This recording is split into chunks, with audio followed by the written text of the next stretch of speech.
is on AFCON, and fair to Liverpool that they can focus on Spurs.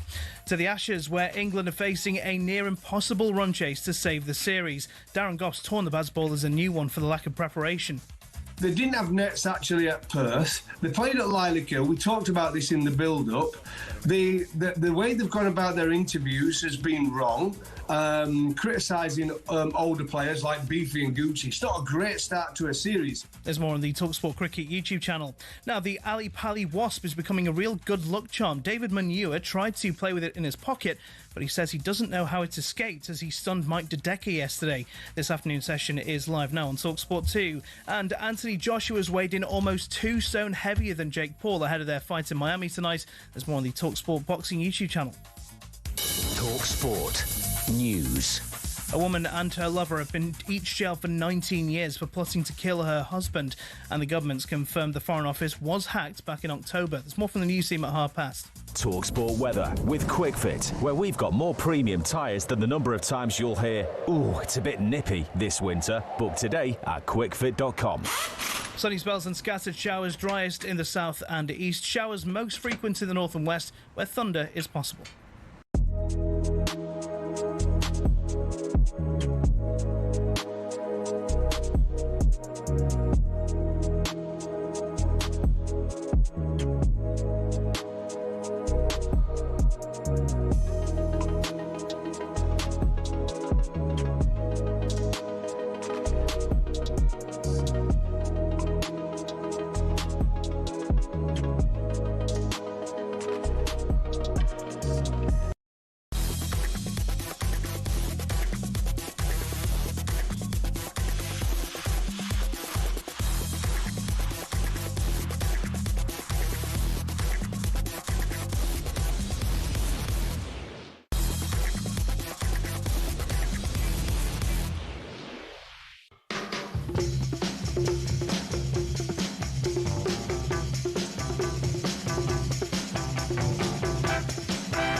This is Paul Hawksbee and Andy Jacobs with you through until 4 here on talkSPORT. Where this afternoon, Andy, please tell us what's coming up. I'd be delighted to. Coming up over the next 3 hours, Stan Collymore previews the Premier League weekend. We'll assess England's monumental, I'd say hopeless, task in Adelaide. And Spencer Oliver gives us his verdict on AJ versus Jake Paul. That's right. We'll also have more of Andy's nonsense by numbers, and a leading Wasp expert gives us the definitive take on what the heck's going on at Ali Pali. It's all this plus the clips of the week, the Fools panel, and NBA star takes out robot in Todd Macklin's American Sports. Yeah, it's gone viral this week. The great Kyrie Irving. Anyway, that's all coming up. It is 3 minutes past 1. Good afternoon, everyone. Good afternoon, Andy. Good afternoon, Paul. Good afternoon, everybody. And there's talking of the Wasp, there's a brilliant bit of tabloid thesaurus by our old mate Jerry Lawton in the Star. Okay, good. Kenyan veteran David Munya. And you know you are. And it's a compliment. It's going to be a compliment to him. It could be his song, couldn't it? It's his walk-on song. Yeah, it could be. Yeah. Caused one of Dart's biggest upsets after finally killing the Ali Pali Wasp. No, there's more than one, though. It's not the Ali Pali Wasp singular. Well, no. Can't get around that much. Come on, Jerry. The part-timer crushed the critter. That's good work. Yes. Good second mention. And coolly put the stunned stinger in his pocket. That's yeah. Great, isn't it? The stunned stinger. It was on his face. I know. It was just under his eye. It stung him. Yeah. Be nasty.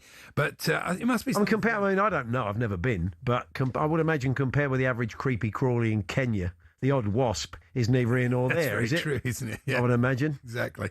There was an article this morning, I think you saw, about complaints about TV programmes. And apparently there were 1,800 complaints about Vanessa Feltz's show. Was it? Yeah, 1,799 from me. Oh, okay. Fair enough. At least she knows now who it was, who was after her. You see there's signs in the Arsenal dressing room, honestly. Don't you No. I hate that sort of platitudes where it goes, it's a sign that goes, we, not me, we plus me, we times me. Oh, yeah, all right, we get the idea. Yeah. It's a team game. Yeah. Shut up. He's got that in his kitchen. Probably has got one of those, in big that, letters. Isn't it? Really terrible, I think. Never mind, what can you do? What else have I got here? I've got a very strange piece about Charlotte Church. Oh, okay. Is that sport related or not? Not really. Oh, okay. Fair enough. It's deodorant related. Charlotte Church deodorant related news. I wasn't expecting that today. Because I can't find it now. No, Charlotte Church doesn't use deodorant apparently and hasn't done for 15 years. Okay. Well, what is berated in this column? Said, well, if I didn't use deodorant, I wouldn't tell. Quite a lot of people don't. It's a bit of a irritating, thing. isn't it? No, it depends. I don't use it every day now. Sorry, don't you? Sorry, well, you're on some economy drive. Thanks for telling us That's a bad thing to admit, isn't I wonder why you were humming in the corner there. Good, isn't it? No, because first of all, it says on it 48 hours. I mean, you can get a shower. God, you're so tight, Andy. If you buy the 72-hour stuff it's in the middle of July and it's about 100 degrees outside, you think, well, that'll do me for 3 days. Because I tell you, it won't. No, it doesn't. Don't believe everything they say in the world of marketing. It can be quite irritating, can't it? A bit like myself. Not really. Only if you shave your armpits. Anyway, let's move on. Anyway, let's just move on. I'm finding out I'm more worried about your armpits and Charlotte Church's with respect to you. Anyway, Thierry Henry has told Mikel Arteta that he must win the league this year. Okay. What did he do? Ring him up and tell him, or did you send him a sort of warning text? He says, me times me equals me to the power of me. That's great, isn't it? Yeah.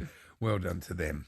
I didn't watch. I mean, we were out last night. We took the team out, the production team out for something to eat. Yeah. So I didn't watch Sports Personality of the Year, but not massively surprised that Rory McIlroy won it. I watched. I just sort of squizzed through it, watched the end bit, and everything. So it looks all right. Okay. It's not as good as it used to be because they don't have the sport that they used to have. No, that's very true. I mean, you kind of remember in our youth, it was a whole Sunday evening, wasn't it? It was fully deserved. It was. Oh no, it was fantastic. He's had a great year. Brilliant performance. So, I'm afraid we're going to have to talk about the cricket. Brad Hogg's going to join us, but he's a level-headed Aussie. Better than Malcolm Connie really annoyed me on the breakfast this morning. What did he say? Because he said it would be 5-0. He's the journalist, Aussie journalist. He was gloating, and then Alan said to him, "Aren't you worried that this will affect cricket? The fact that it's not even competitive?" Oh no, they love this. They love bashing the bombs. You think you're an idiot, mate, if you think that this is good for cricket. It isn't good for cricket. And it's such a shame, really, because it's just spoilt the whole. Who cares? I don't care. I'm not even going to watch Boxing Day. Christmas. Yeah, that has kind of slightly taken the edge off of that, hasn't it? Pointless effort. And I don't understand Harry Brook. I mean, he's got all this talent, but his 2 drop catches have cost about 135 runs. Don't you think one of them was a pretty tough catch? He should be taking that. He's in his hands. He should be taking it. Well, he should be taking it in his hands. I mean, I'm not denying that. It was in his hands and he should have caught it. Yeah, I guess. So anyway, it's not going to be easy. We'll keep you updated overnight and the cricket YouTube channels right across it and the following on podcast where Harmy and John Norman dissecting the day's play if you can take it. It's not easy at the moment. Overnight, apart from the cricket, of course, it's going to be a busy show for Fletch and his team, isn't it, overnight? Because they're going to have the boxing for you, and they're going to be keeping an eye on the cricket. So we have got AJ versus Jake Paul. We'll check in one last time with Spencer Oliver. We know that AJ's a good couple of stuff. I mean, the tail of the about 3 o'clock in the morning, 2 or 3 o'clock? Yeah, it'd be something like that. But it's on Netflix. So if you don't want to get up at 3 o'clock in the morning, you can avoid it and then hopefully watch it in the morning, can't you, I guess? But we will keep you updated throughout the night if you want to follow what's going on. We're going to be joined by Stan Collymore later on. He'll have a few talking points from the week's football. Jim Proudfoot will join us for the Falls panel, and hopefully you will as well. Let's give you the games, so you can call us now. We'll call you back at 2:45. We just need you for 10 minutes.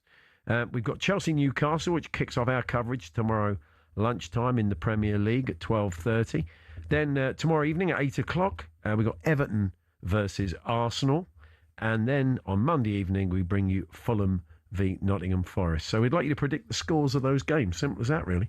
03717 223344. 03717 223344.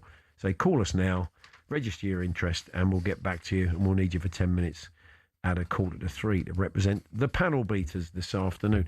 Tom Macklin brings us the latest from the world of US sport. It was a good week for Charlie Baker and his New York Knicks. They finally won something after That's good. 50 years. Whether it's a prize worth winning, Todd can tell us. NBA Cup. Yeah, it's an odd little competition. It's a fairly new thing. So we'll be finding out more about that.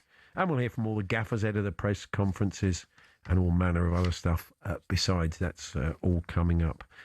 You'll have some of your nonsense by numbers, Andy, a little bit later on. A bit of that, yeah. No you got bits and pieces. The papers are full of kind of crackpot Christmas stories. Normally, like marketing companies do a survey or whatever, and we've had a few of those. We've also got a chippy offering deep fried festive treats.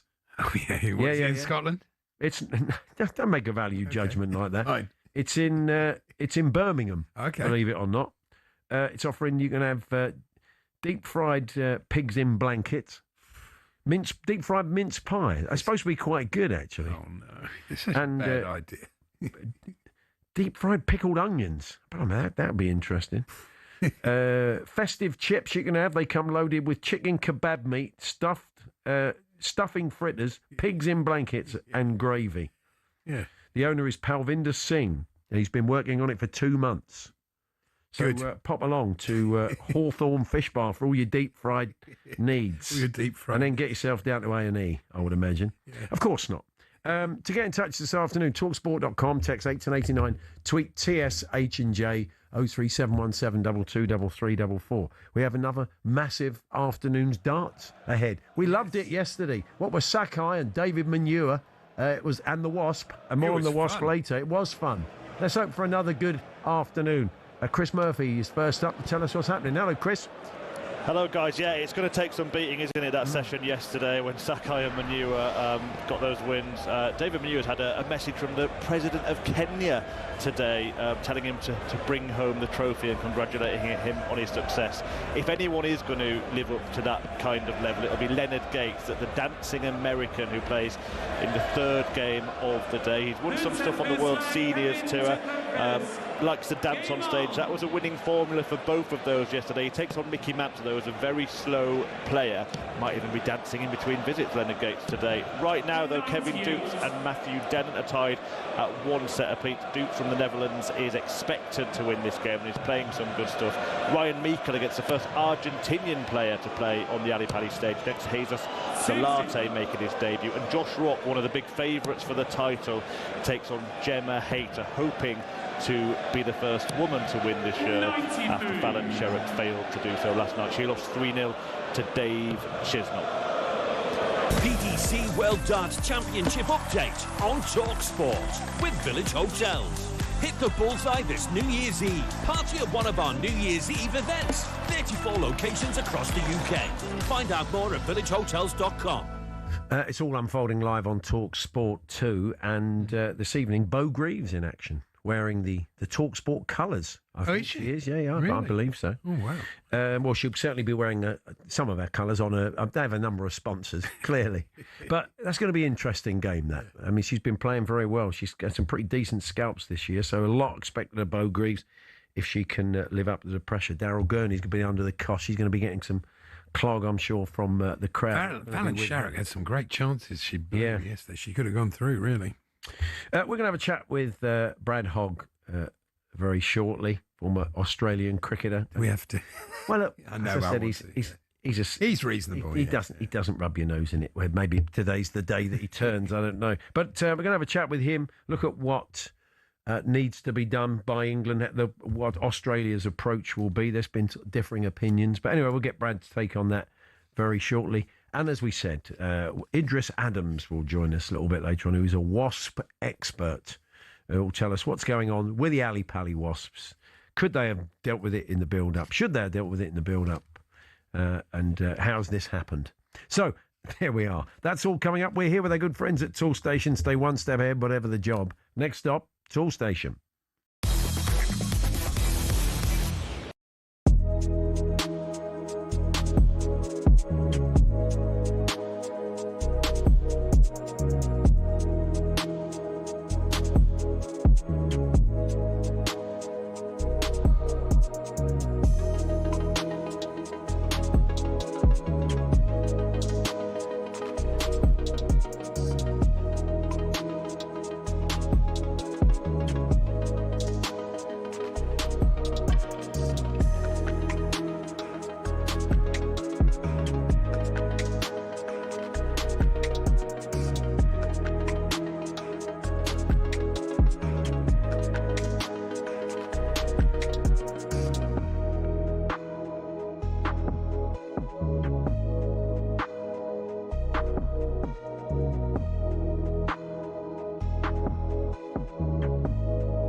Paul Hawksbee, Andy Jacobs here on talkSPORT. Yes, England played. You do feel that, and there will be a post-mortem. And with that in mind, former England fast bowler Steve Harmison joined John Norman on the following on Ashes Inquest to look back on day 3 of the third Ashes test. Post-Mortem, an inquest. Yeah, that's true. And he did chat about Brendan McCullum, the coach's future. Because he's not a sort of technical coach, he's more of a mentor.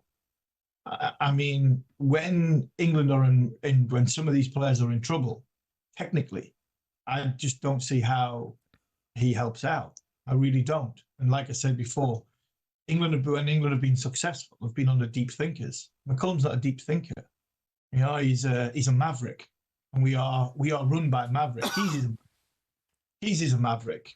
Stokes is a maverick. Brooks a maverick. All of a sudden, you've got the one that they're listening to the most is the biggest maverick. Now, are we good enough to play this way? Well, we are, like Malcolm said, against New Zealand and Pakistan and people like that. We're not against India. We're not against Australia, especially in their own back gardens. And I think that is something that needs to be looked at straight away. You know, there will be changes. There will be calls for heads. I don't think we've got a coach. I think McCullum would have been a very, very good mentor and a very, very good sort of, not assistant coach, but somebody being around there. But for somebody to keep the wheels on when things aren't going so right, and somebody to keep people grounded, and somebody to respect the game and understand the game. When we're playing against India in India or against India at Australia at home, then I think that's where I think we've fallen short when it comes to the leadership of this team. He wasn't there. Yeah. Oh, yeah. That's Steve Harmison there. The only thing I'd say is we played much better against India. That was a great series, and we could have won it. And we didn't. We drew it, and you don't mind because it was great competitive cricket. This has been a complete disaster for cricket. It's been a washout. I mean, apart from the most rabid Australian, I can't think anybody's got any pleasure out of this series. I haven't, not 1 second. Well, no, but you know, you are not a rabid. I like the cricket. I like sport to be competitive, not just a sort of thrashing every time. Well, they are leading by 356 runs. Let's chat to the former Aussie cricketer, Brad Hogg. Hi, Brad. How you going, guys? It sounds pretty miserable over there for you lot. Yes, it isn't a lot of fun at the moment. Well, it's not fun. It's horrible. It's just terrible. Turn things around and get competitive and challenge Australia and draw this test match. If not, get over and win it just to make that competitive edge, because we need it in Test cricket for it to survive and to move on. I agree with that. That is the problem with this series. But they won't make 150 in the second innings. They won't. Yeah. They're feeble. They're mentally feeble. You know, so scoreboard pressure will just do them completely. Apart from Stokes and Archer, the rest of them, they might as well go home. They might as well come home now. They're so poor. Absolutely. Brad, have you been surprised? I mean, look, there was an expectation this could happen. You've seen, Baz call it Bazball still. Have you seen examples of it? Were you fearful going into this that it just wasn't going to work in this situation against Australia as they are? No, I really thought that England were going to challenge Australia, especially when we had 2 injuries to our frontline bowlers in Cummins and Hazlewood. Also, we didn't really know what our top 6 was going to be at the start of the series as well. So we're still undecided in that aspect. So there was a lot of things going on that weren't in Australia's favour. And England just seemed as though, that they were ripe for the pickings here. They had a good team. But I was listening to Steve Harmison just before I came on, and I totally agree with him. I think you've got to have different types of leaders that help each other out, but also complement each other and also challenge each other. You can't have people with the same thinking. And I think there does need to be a little bit of more discipline there.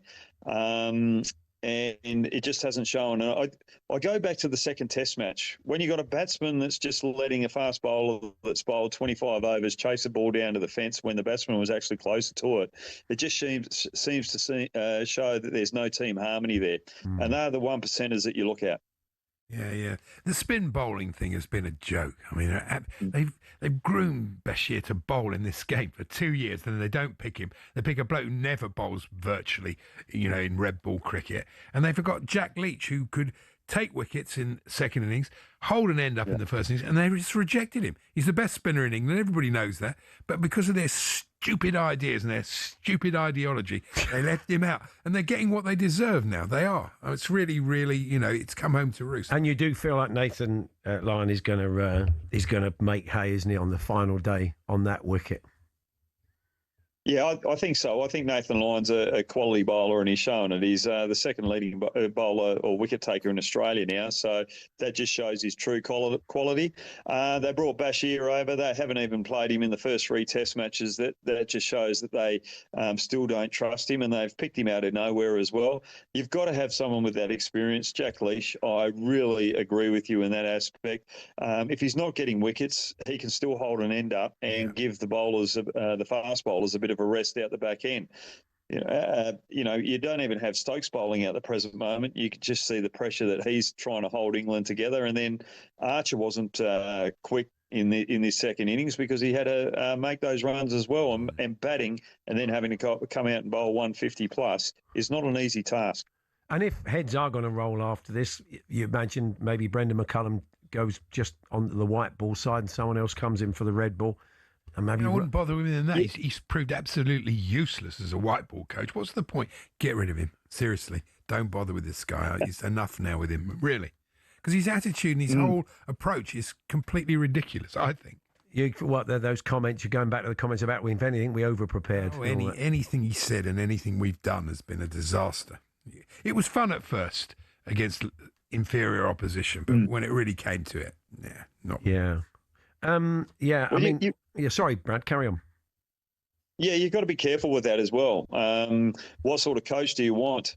How's that coach going to react with the players? I think, they're the big questions that you've got to ask. Do you go with someone like a Justin Langer, who was very good for the Australian team for 3 or 4 years? Then the players wanted a bit of a different direction. Now, are the ECB prepared to have someone like Justin Langer come in and change the attitude within the playing group and just put a spanner in the works and try and turn things around very quickly? I think the feeling of if there is a sort of bloodletting that the skipper should be exempt from all of that. Ben Stokes is still a very important player for England, and if he wants to keep playing, then hopefully he'll stay as skipper. Yeah, definitely. I really like the way that Ben Stokes goes about his business. If there's one player around the world that I'd love to play under, it's Ben Stokes, because he just puts his whole heart and effort into it. And he just gives everything to the team with both bat and ball. They've just got to get the right person to be able to complement Ben Stokes. But Ben's probably got to give it a little bit of a leeway to the new coach as well, and allow that coach to add the discipline that might be needed in that England team, and just take a little bit step back and control things out on the field, but not so much off the pitch. Brad, good to talk to you. Enjoy tomorrow. Thanks very much. Thanks very much, guys, and hopefully England could turn it around just for that competition that we need over here. Indeed. Yeah, there we are. This Brad Hogg, the former Aussie all-rounder. The ECB are culpable as well, because they've sold their soul to the 100. They give the whole of August, which would be a good time for spin bowlers to play, and relegated county cricket to a time in the beginning of the season when only seamers can do. Graham Swan was talking about that on the telly earlier on. Yeah, it's true. But they've done it now, and they've sold their souls. So what are you going to do? Yeah. Well, you'll be kept in touch overnight on Extra Time here on talkSPORT and with the boxing as well. And there'll be the full Ashes Inquest after day 4, the following on podcast with Steve Harmison and John Norman. And you can follow everything on the talkSPORT Cricket YouTube channel as well. So, still to come, Spencer Oliver joins us. As we said, boxing overnight after a fashion. Anthony Joshua takes on Jake Paul. We'll get some final thoughts as we're just on the cusp of the fight from our own Spencer Oliver and Ali Pali Wasps. What's going on? We'll speak to a Wasp expert. Idris Adams will be joining us in the next half hour.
Over the last few years, Formula One has gone from elitist and insular to a global entertainment brand.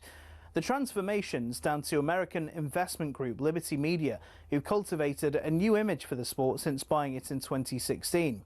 Better access to drivers, improved content on social media, and tapping into the US market have given F1 a massive boost in both attention and revenues.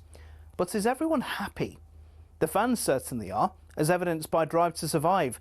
Almost 7 million people per season have tuned in to get all the gossip and all the drama from the paddock. The extra exposure means the drivers can demand a higher salary too. In 2010, the top drivers were earning $20 million a year, which isn't bad. But now, the very best earn 3 times that, with Max Verstappen getting a whopping $65 million in 2025. But money doesn't always buy happiness. Some drivers, including Verstappen, don't like the pageantry the changes have brought about. In Las Vegas in 2023, Verstappen said the drivers were made to look like clowns, and the event was 99% performance and 1% race. Some purists who still watch the sport feel the same, and that the spirit of competition has suffered. But Formula One and Liberty Media don't look like slowing down anytime soon. So expect more races, major events and exclusive access in future.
Hawksbee Jacobs here on talkSPORT. Andy Goldstein, Darren Bent with you at Forward Drive. We'll keep you in touch with the boxing and the cricket overnight, as we said. And let's talk boxing now. Our very own Gareth A. Davis is out in Miami for the Jake Paul Anthony Joshua fight overnight tonight. And he caught up with one of the greats, Lennox Lewis. Could anything go wrong for him, Lennox Lewis, against the YouTuber influencer turned boxer? Yeah, the fact that he's grabbing this fight as a warm-up fight before he fights Tyson Fury, I think this is a bad warm-up fight for him. He should be boxing normal heavyweights and getting ready for a Tyson Fury fight, guys that will help him get ready for a Tyson Fury fight. He's going to have one more before Tyson, though, as well, okay, I believe. Good. Well, yeah, that's important. I don't think this is a good fight to get ready for a Tyson Fury fight. There we are. That's Lennox Lewis. Jake Paul against Lennox next. Yeah. No. Lennox is one of those like Joe Calzaghe. There was nothing going to tempt him out. You know, you kind of knew that was never really going to happen. No, definitely not.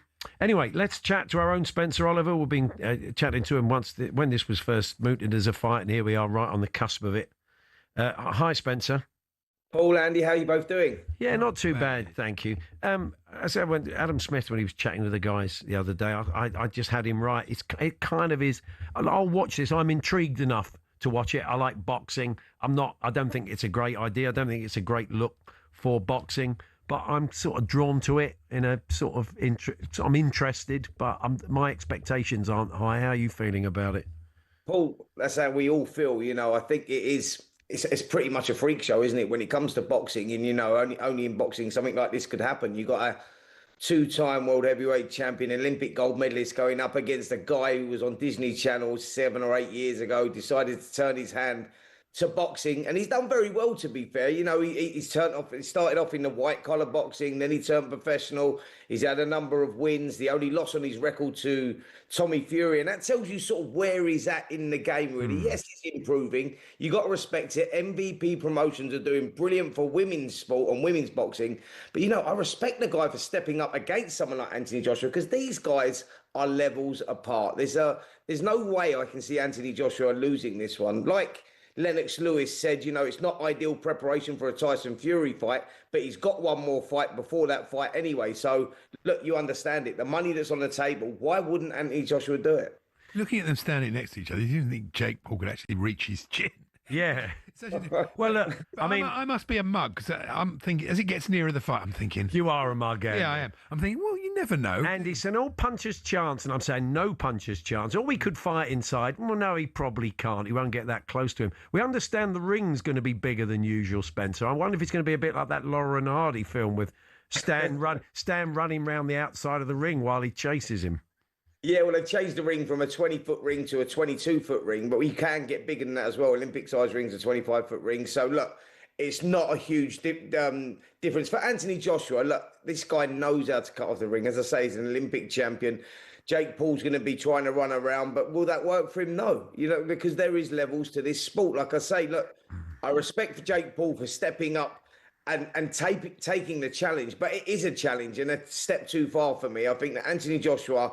He's leagues above this guy, and he's going to go out there. And what people must understand about Anthony Joshua is he's ruthless inside that ring. There will be no playing around. People talking about, oh, Anthony Joshua going out there and feeling his way in for the first round. Why would he do that? You know, if you look at comparisons, we look at the other guy that Anthony Joshua's boxed that was never a boxer, and that was Francis Ngannou. And look what Anthony Joshua had done to Francis Ngannou, who was an elite athlete in the UFC, his own discipline. And Anthony Joshua literally dismantled him and knocked him spark out in 2 rounds.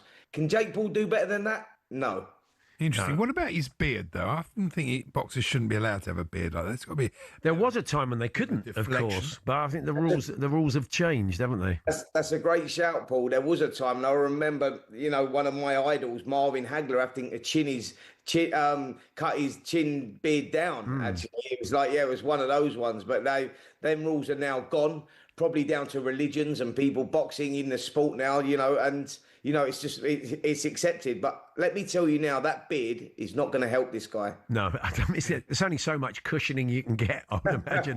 The comments about if I can kill him, I'll kill him, considering the concerns around this fight, the optics were bad. And as someone, as a boxer, had your own, you know, near-death experience. Let's not beat around the bush. I mean, it didn't sit well. I don't know how you felt about it. Paul, I'm glad you brought that up, because I was actually going to mention that. You know, I get the showbiz around this, you know, and I get that we're living in a different world now. Jake Paul has his own following, and he says for certain things that are very, very controversial, you know, and there'll be new eyeballs on this, on Netflix. Understand it all. But there is a step too far. And when you're talking about killing people in the ring, you know, and Anthony Joshua should know better in saying that. You know, I know it may be heat at the moment. When you say, you know, if I can kill him, I can kill him. God forbid that doesn't happen, because if it does, what does it do? Put the sport into disrepute? So you've got to choose your words wisely. Anthony Joshua's been around a long time, and probably not the best thing that he's ever said. I always thought that if they call it the noble art for a reason. I always thought boxing wouldn't play around like this. I always felt it was the sport that wouldn't do it, like kind of pro-celebrity boxing. I remember writing a sketch years ago on that, and I thought it was never going to happen. It's so ridiculous. This is effectively pro-celebrity boxing. Whatever Jake Paul says, and whoever he spars with, I don't know. I mean, look, you can rationalise it. It's easy money for Anthony Joshua. People want to watch it, but then, you know, they used to watch bear baiting, and that wasn't great either. So I don't know. It still leaves a really nasty taste.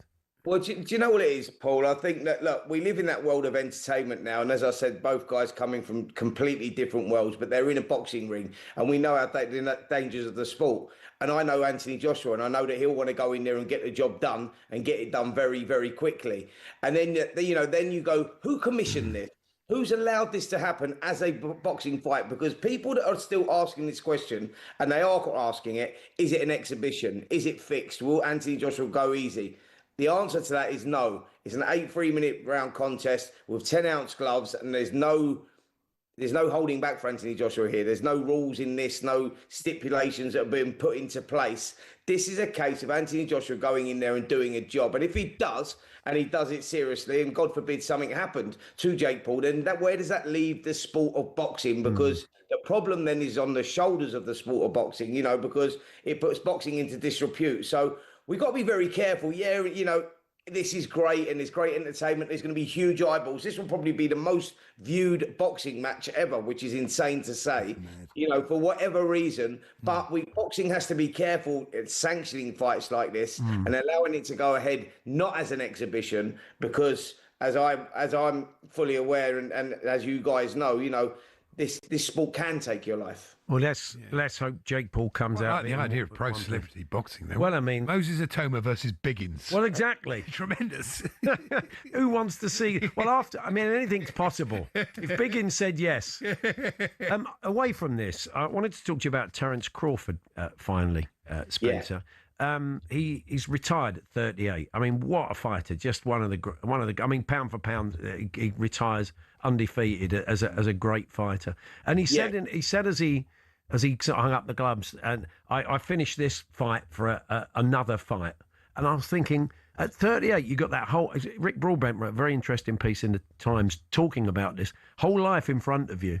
Asking questions like, will he come back? Will he be drawn back to the ring? Will someone call him out that draws him back? And he's got a half his life potentially to live, and he's done this all his life. I mean, he had an incredible backstory anyway as a fighter. But it's tough, isn't it? And this is why Steve Armisen and Leon do their fine podcast. After the lights go out, it's hard, isn't it? You pack up sport at a young age, and you've got a lot to fill your time with, and some people don't fill it wisely. Absolutely. It's very difficult. Look, I'm a product of that as well. It's like you do boxing all your life, and he would have started as a young kid, 7, 8 years of age or whatever, and he's achieved incredible things within the sport. He's 38 years of age now. I respect him, by the way, retiring from boxing as opposed to boxing retiring him. He's gone out on top, 5-weight world champion, 3-weight undisputed world champion, and will go down as one of the greatest to ever do it. I think if Roy Jones would have retired after beating John Ruiz, many years ago for the world heavyweight title, going up from middleweight up to heavyweight, if he would have retired then, he would have probably been considered the greatest to ever do it. But he didn't retire, and he allowed boxing really to retire him. He got beat a number of times, and it was not good to see, because Roy's one of my good friends and one of the greatest to ever do it. But I think for Terence Crawford, checking out now after that memorable win against Canelo Alvarez was an incredible feat, jumping up 2 weight divisions, and what he's achieved in the ring. He first come to our attention back in, I think it was 2014 up in Scotland, when he first challenged for the WBO lightweight title against Ricky Burns. And he was an underdog going in there, and he won that title, and look what he's gone on to achieve.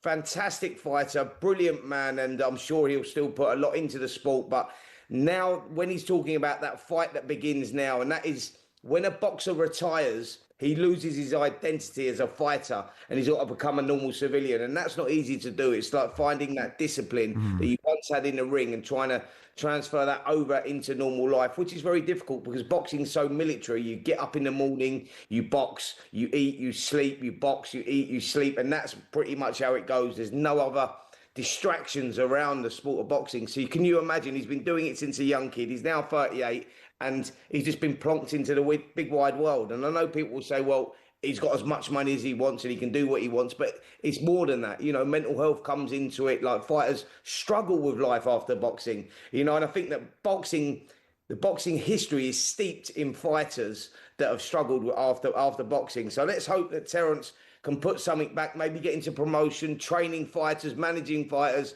something like that, because he's a massive asset to the game and a brilliant ambassador for the sport of boxing, and will go down as one of the best to ever do it. Excellent. Good to talk to you, Spencer. Thanks very much. Yeah, thanks, guys. Spencer Oliver there with his thoughts on the big fight tonight and on the retirement of the great Terence Crawford. There's boxing this Sunday. Lagos hosts Chaos in the Ring, headlined by Lawrence Okoli. He takes on Ebenezer Tete, and it's a stacked card featuring heavyweight stars David Adelaide and the former Olympic champion Tony Yoka. You can watch this Sunday only on DAZN. We're going to talk Wasps at Ali Pali and get an update on the darts in a few moments' time. We're here with Toolstation. Pick up your wet weather essentials today. Next stop, Toolstation.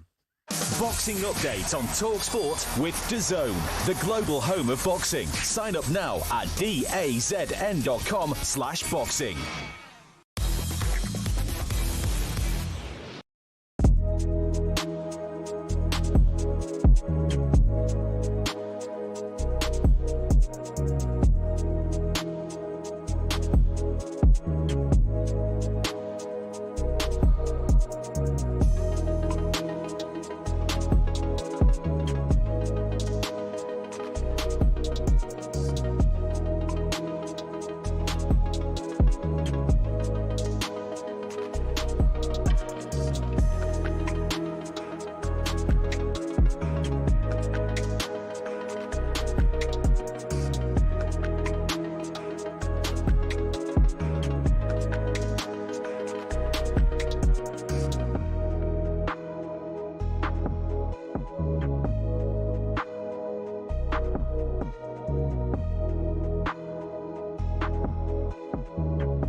Paul Hawksbee, Andy Jacobs here on talkSPORT. Before we find out more about the Wasp infestation, it seems to happen most years. We've got situations going back 2 or 3 years.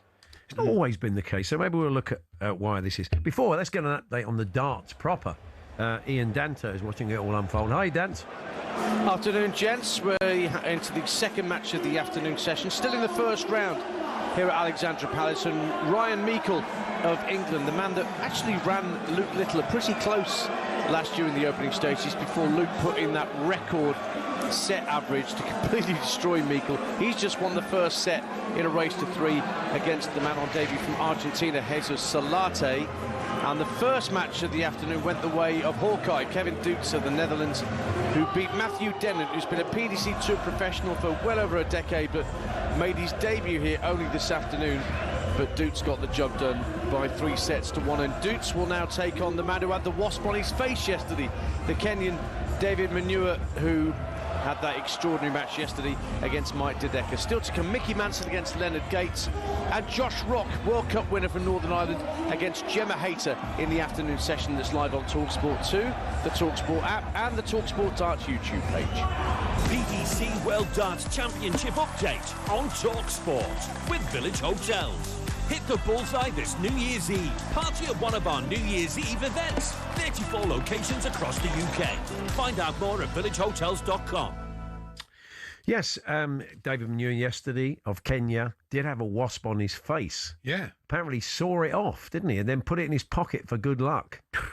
Okay. The fact that other people have been dodging and would say, they keep talking about the Ali Pali wasp singular, but let's be honest, it's not just one, is it? Lucky wasp. I don't think why it's lucky. Well, it might be. I don't know. Let's speak to someone who knows about these things. A PhD student at UCL, an expert in the world of wasps. Idris Adams joins us. Idris, good afternoon. Hi there. Good afternoon. Well, let's start with the obvious question. Why is this happening? I mean, there's been various... At this time of year. At this time of year. So what's your theory as an expert in the field? Yeah, so the time of year is definitely the unusual thing here. But so the colony life cycle of social wasps is that at the end of the year, around November, December, the majority of the wasps in the colony will die, all the workers, apart from the virgin queens, who will effectively go into hibernation over winter. They'll find somewhere nice and warm and cozy to stay over winter. And likely the events happening at Ali Pali, the darts is very loud, there's lots of bright lights, lots of heat. They're probably waking up those queens at a time where they think it's potentially spring. So that's waking them up, and they're coming out and probably looking for some resources or some mates, because they'll then mate in the spring usually. So they're not trying to mate with the darts players, are they? I mean, well, no, but they're probably very confused. You know, they're it's kind of if you went to sleep and somebody woke you up in the middle of the night and you don't really know what's going on. And the queens around this time, they're quite dopey, so they're not out to sting the players. They're probably quite unsure of what's happening. So you kind of have to feel bad for them, really. Yeah, I was going to say that. I mean, it's affecting their life cycle as well, I guess. Is it what happens to them once the circus leaves town? Well, realistically, if these wasps that have woken up around this time, they'll probably die before the spring. So it's a shame, but inevitably, it could also be because of the weather we've had this year. It's been quite a mild spell over the past month or so. So that could also be having an effect in kind of waking them up out of that overwintering stage a bit earlier than they usually would. What is it about Alexandra Palace, Idris? I mean, it's an old building, and I suppose there's plenty of places that they can find in an old building like that to nest. Yeah. So it could be the building. They could be up in the eaves. It's probably just a good place for them to hide, lots of space for them to overwinter. But it's actually quite good news for the sort of wider wasp population around Ali Pali and in North London generally. So it shows that the parks are providing plenty of space for a good thriving wasp population, which is a good thing because they're pollinators, they're pest controllers, decomposers. So although it may be a bit of an inconvenience if you're trying to play darts, it's actually a good thing generally. That's good. There's a woman in the crowd dressed as a wasp today. Well, yeah, quite. I mean, it's been good for wasp fancy dress outfits. I don't know if at your department's Christmas party everybody's dressed as a wasp, but yeah, there's a lot of people been turning up as wasps at Ali Pali for the darts. Yeah, it's not unheard of. I've definitely seen people in wasp and bee costumes, and you know what? I'm surprised that there's no players that have taken up the stinger or the wasp as a nickname. No, that's very true. Someone's really got to be stung by one. So yeah, they are kind of bees with bad PR, aren't they? You often feel that with the wasp. We don't. I mean, what is it? What is it about them that you love and has made you study them? Well, I think fighting for the underdog is always a good position to have, and they really are just as important as bees on an equal footing. They're much more diverse than bees. There's thousands of species of wasps in the UK. Like I said, they're pest controllers, pollinators. There's really not any reason not to love them, other than if you get stung, which is very rare unless you. So, if you are bothered by a wasp, don't flap about. They don't want to sting you. They only sting in defense. So if you want to know more about wasps, there's a really good exhibition on at the UCL Grant Museum of Zoology that we've kind of collaborated with at the moment called The World of Wasps. I bet that'll do well. You should invite David Manure down because there was one on his face yesterday. Yes, yeah. I once had a wasp fly up my trouser leg. That's absolutely true. Did you? Yeah, I don't doubt you. I think stung me on the knee. Could have been worse. Did it? Yeah, it could have been Only worse. got as far as the knee, thank goodness. Yeah, that's right. Yeah, take away the pain but leave the swelling. Is that what you said? In the old music hall fashion. Very much so. Yeah. Yeah. I think you're absolutely right. I think I've been stung once on the bottom of my foot one summer, just sitting there, and I felt like a tickle. And I sort of moved my other foot to brush off whatever was there. And of course, as you said, in defence, because I was kicking it. Oh yeah, it stung me. I've been, relatively speaking, been quite lucky on that front. So a bumper year this year for wasps because of the nice spring that we had. So if anything, that might be a reason why we're seeing the wasps at Ali Pali this year, and they're much more noticeable. Could be that there are multiple queens overwintering that have woken up around the same time. And fair play to Matchroom, they've not gone in there in advance, because this is not the first time this has been an issue and gone and sprayed all the nests and killed them all off. They've decided to sort of cohabitate, make it part of the experience. Yes, yeah. Well, it's a single wasp. It's a couple of wasps. Obviously, it's not great for the players, but I think they can get around it. Good stuff. Well, good to talk to you. Appreciate your time. Thanks for joining us. Yeah, and you. Thanks very much for having me. There we are. Idris Adams there, wasp expert. And go and check out the exhibition. Everything you want. I mean, if I was the idea of social wasps, they read Tatler. Yeah. Yeah. What's happening on the scene? Yeah. It's... I mean, it's the sort of, if you were in a pub somewhere and you met Idris, you'd think, what an interesting bloke. You would. I think I've learned something. I'd like to think the talkSPORT listeners have learned something today. That's true, yeah, definitely. They've come away with something from this sorry mess for 3 hours. Anyway, Stan Collymore joins us. He'll raise the bar a little bit later on. Got some big talking points from the week. Opinions on wasps. We're going to bring you into the world of trading cards again, but boxing related. Jake Paul, there is, also the world of wrestling. And here, our assistant producer today has told us a story about John Cena the other day. A trading card of a wasp. Yeah, what about that? The one of one, get the wasp to. You don't get pressed on it though, do you? Because that's an ex-wasp, isn't it? Yeah. Falls panel: Chelsea, Newcastle, Everton, Arsenal, and Fulham, Nottingham, Forest, all coming up in the next hour of the show.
Eamon Devlin's making another visit to the studio. Eamon is an expert. He works with clubs and lots of different sports, not just football, on getting the very best out of a half-time team talk, taking those opportunities to chat to your players. And there's going to be some interesting scenarios in the World Cup, which we'll be discussing with Eamon straight after Tom Clayton with the sports news headlines. talkSPORT Sports Update, powered by the Nissan Van range. Commercial vehicles built around your business. Search Nissan Vans or head to your local Nissan Van centre. Well, thank you. Good afternoon. Enzo Maresca has been asked about reports he could be the next Man City manager next season. It doesn't affect me at all because I know that it's 100% speculation. And in this moment, there is no time for these kind of things. Meanwhile, today, Pep has said he's 100% committed to the project and says there are no discussions, end of subject. With Chelsea, Delap and Asugo should be back for the Villa game. They go to Newcastle tomorrow lunchtime, live on talkSPORT. Tino Livramento, meanwhile, won't be back for Newcastle until the new year. Meanwhile, we understand Man City have held talks with Bournemouth's Antoine Semenyo. Liverpool, Man United and Spurs are also actively pursuing Semenyo this January.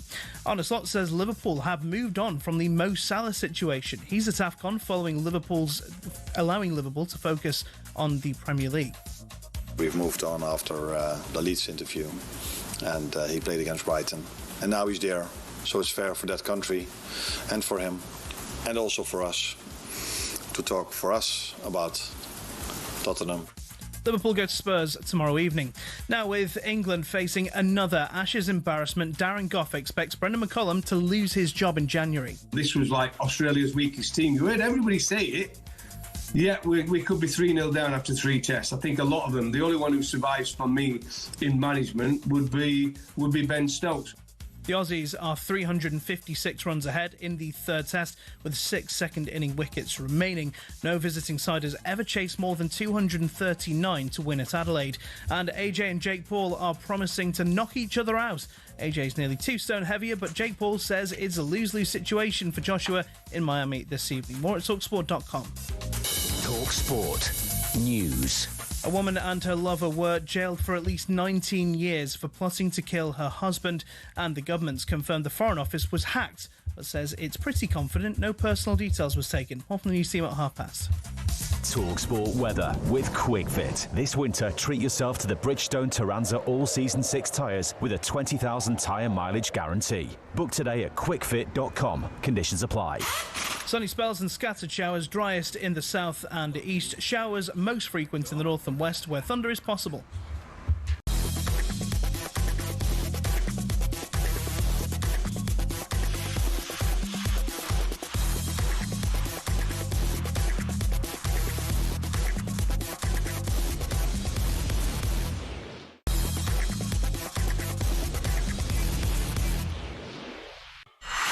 $26K for 2026 on talkSPORT.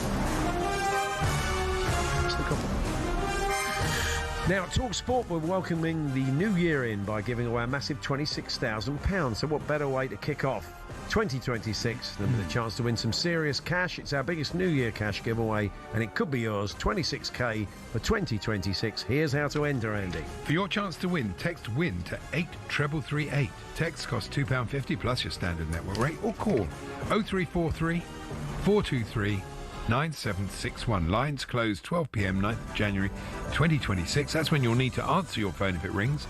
UK residents only, 18 plus. This is a network promotion. Full T's and C's at talksport.com/win. So for your chance to win, text WIN to 83338.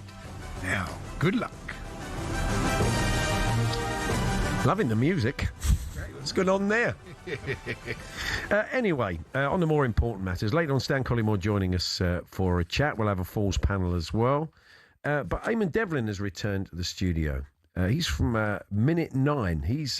He works with lots and lots of people in different sports. I mean, notably in football, Real Madrid, working with Carlo David Ancelotti, and now with Brazil, working with lots of teams in the Premier League and teams in the NBA, advising coaches and managers on how they manage their time around breaks, around half-time, getting the very best out of the limited amount of time you have with your players to make a notable difference. He's been in with us before, and it was a fascinating chat, and we thought we would talk World Cup now. The news of these breaks, 3-minute drinks breaks in the World Cup gives coaches another opportunity and the potential for players to be in the dressing room rather than on the bench because of the heat. Eamon, good afternoon. Good afternoon. Thanks for having me back. It's a pleasure. Yeah. Last time you were here, we noted that Brighton the next day scored immediately after half-time. It was a tremendous advert for your...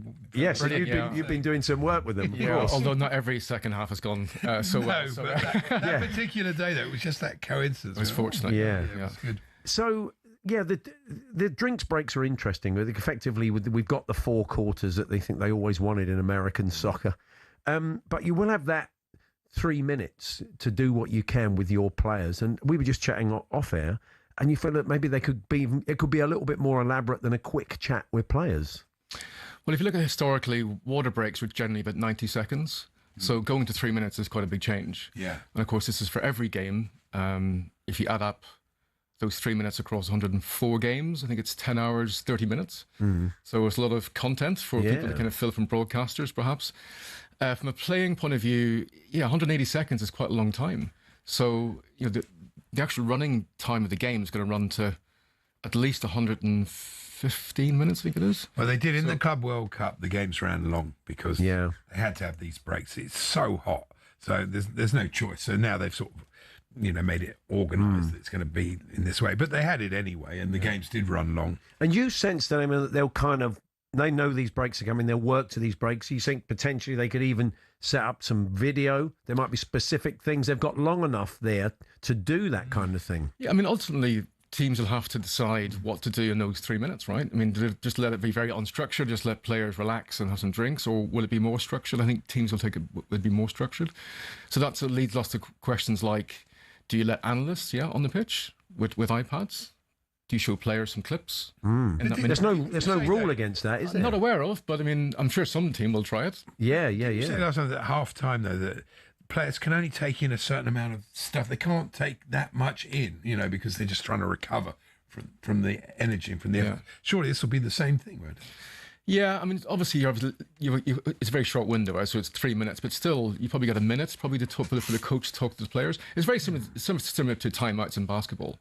Very similar, so there probably a similar structure will be used. But also, it'll also affect like how much water they have, how much food. Will you allow nutritionists on the pitch, giving out fluids and ice packs, etc. Deciding which coaches go and speak to the players. Will the media be able to hear what's been said? So where do the players stand? It should be just to protect the players from the heat, really. It shouldn't really be used, is it? You would hope so, but I guess it'd be interesting to see how many games actually will need, how many games will be over 31 degrees. I know it's going to be in every game, but I think quite a few games won't be that hot.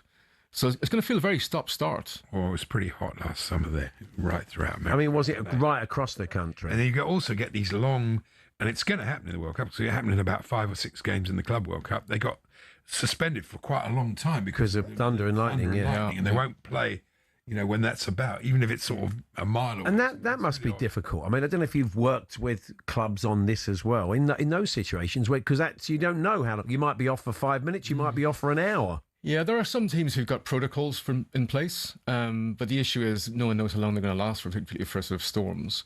So there will be, I mean, there are some teams who've got protocols now where the players will stay in the dressing room. Yes. So during a game, if it's very hot. That's right. They've been talking about that, haven't they? So the idea that rather than sitting on the bench and overheating... The subs, Yeah, the subs would stay in the dressing room. But again, you were saying to me off air, can you trust the players just to sit there, not just suddenly get their phones out their bags or they watch the game? And how divorced would you feel from... Yeah. I mean, how much of a feel can you get, to suddenly go from watching it on a monitor in a dressing room, an air-conditioned dressing room, running... I mean, you'd warm up, I guess. Yeah. But still, it's not the same. You probably can't... Take long to warm up. No, it probably wouldn't. No, probably not. You know what I mean? You've got to do some stretching. Yeah, but I think mentally warmed up. I mean, like all these things, they will need practiced, so that everyone sort of feels normal for everybody, right? So, like obviously, you've got two friendly games in the March window, so maybe teams will practice it then, perhaps.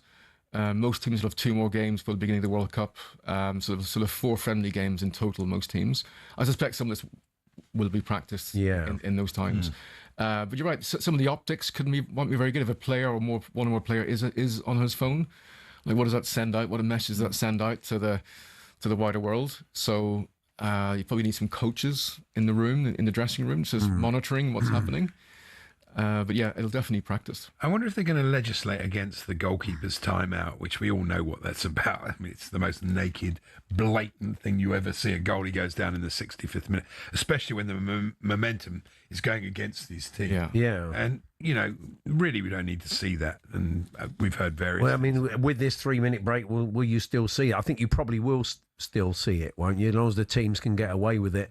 I would have thought so. I mean, I guess that depends what the sort of focus from the referees will be for the next few weeks. It needs legislation. It needs, like Danny Murphy said, if you do this, a player's got to go off. Yeah, that's right. I mean, probably not the game goalkeeper. just restarts. Even the keeper's not on the pitch. Yeah, well, that's what I'd do. I'd make the goalkeeper stand on the side. That would kill it completely. But they won't in my home sport, Gaelic football, that's what they're looking to do. So, like, even if the keeper goes down and he goes off, fine, the game restarts. Wow. Because that's becoming the same issue. Well, it would soon cut it out, wouldn't it? Well, it would it come at a big cost if you did that. To try and sort of snooker the or to try and win an advantage. But I think on the 3-minute, it's going to feel very long. The games. I mean, you're going to look at over 2 hours running time, excluding extra time, penalties. Some games going to be over 2.5 hours. Yeah. So, it's long, and it's going to be late at night and all that sort of idea. So I don't know. Anyway, and then there's also the World Cup final. You know, whether or not the half time will be longer as well. So that's the most terrible. I mean, judging by the mess they made of the thing, can you imagine what a half-time show? We just don't. It's not American football. It's not the Super Bowl. It's just you don't want so depressing. I mean, you don't want players, getting cold. You don't want somebody coming out and pulling a hamstring because John Bon Jovi was finishing his last number. Really? Well, it's a serious question. The players probably will need to get reactivated.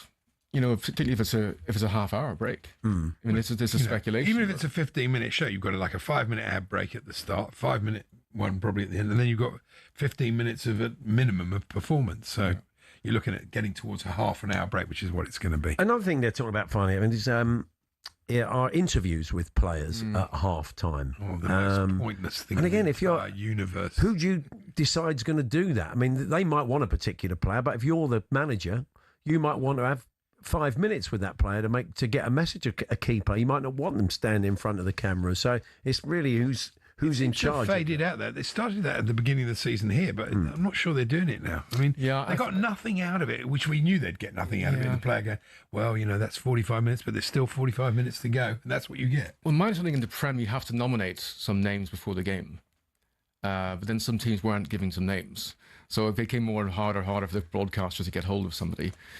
I mean, it's an interesting question for a team, right? Do you appoint somebody to be the spokesperson in a game? Yeah. Or do you ask for volunteers? You may not get any volunteers, in which case you're going to be in breach of the rules. So it's likely that's going to increase levels of anxiety for players. Amazing. Because again, they're not used to it. FIFA are amazing. You've got this brilliant game, football. It's so simple. And the more they do to it, the more they try and ruin it. It's fantastic. What a great job they've done. Although on the plus side, it's still the biggest show on earth. Yeah, that's but right. Nothing to do with them. They go, Infantino, FIFA, bringer of joy for 60 years. Nothing to do with you, mate. It's football. Not you. You've done nothing. You've made it worse. Yeah, well, I think he's managed to, a lot of people unite around that view. Yeah, that's true. Well, Eamon, good to see you again, mate. I'm sure we'll catch up before the World Cup. There's going to be more developments. You've got there's a Minute 9 website, isn't it? People can find out more about what you do and how you do it. Yeah, you can just online because there's some socials, LinkedIn and Google. So, yeah, thank you very much. Yeah, have a good Christmas. Yeah, and I'll see you on the other side. Yeah, thanks for coming in. Thank you. Just to remind you, we've got the How to Win the World Cup podcast with comedian Matt Ford and Manu Petit, a World Cup winner, of course, with France. Looking at all the secrets of going into the biggest tournament of them all. So go and check that out. How to Win the World Cup, wherever you get your podcast and on the talkSPORT app. We're going to be talking trading cards once again, but with a flavour of tonight's boxing. So quite a lot of boxing cards and a very rare Jake Paul one, apparently. And we may touch on the world of wrestling as well. That's all to come. Jake Kirkham from Majesty Grading is back to chat to us. And Stan Collymore is going to look at some big stories of the week a little bit later on this hour. We're here with Toolstation. Gear up for those darker nights with electrical and lighting offers. Next stop, Toolstation.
Well, we were chatting to our own Spencer Oliver earlier on about Anthony Joshua versus Jake Paul, and the world of trading cards is we're going to enter now with that fight in mind, because whenever Jake Kirkham comes in from Majesty Grading, we tend to talk about football, but boxing is big in the trading card world, and Jake Paul had a one-of-one Topps card, which is just sold for pretty serious money, and Jake has popped in to see us. Hello, Jake. How are we doing, guys? You okay?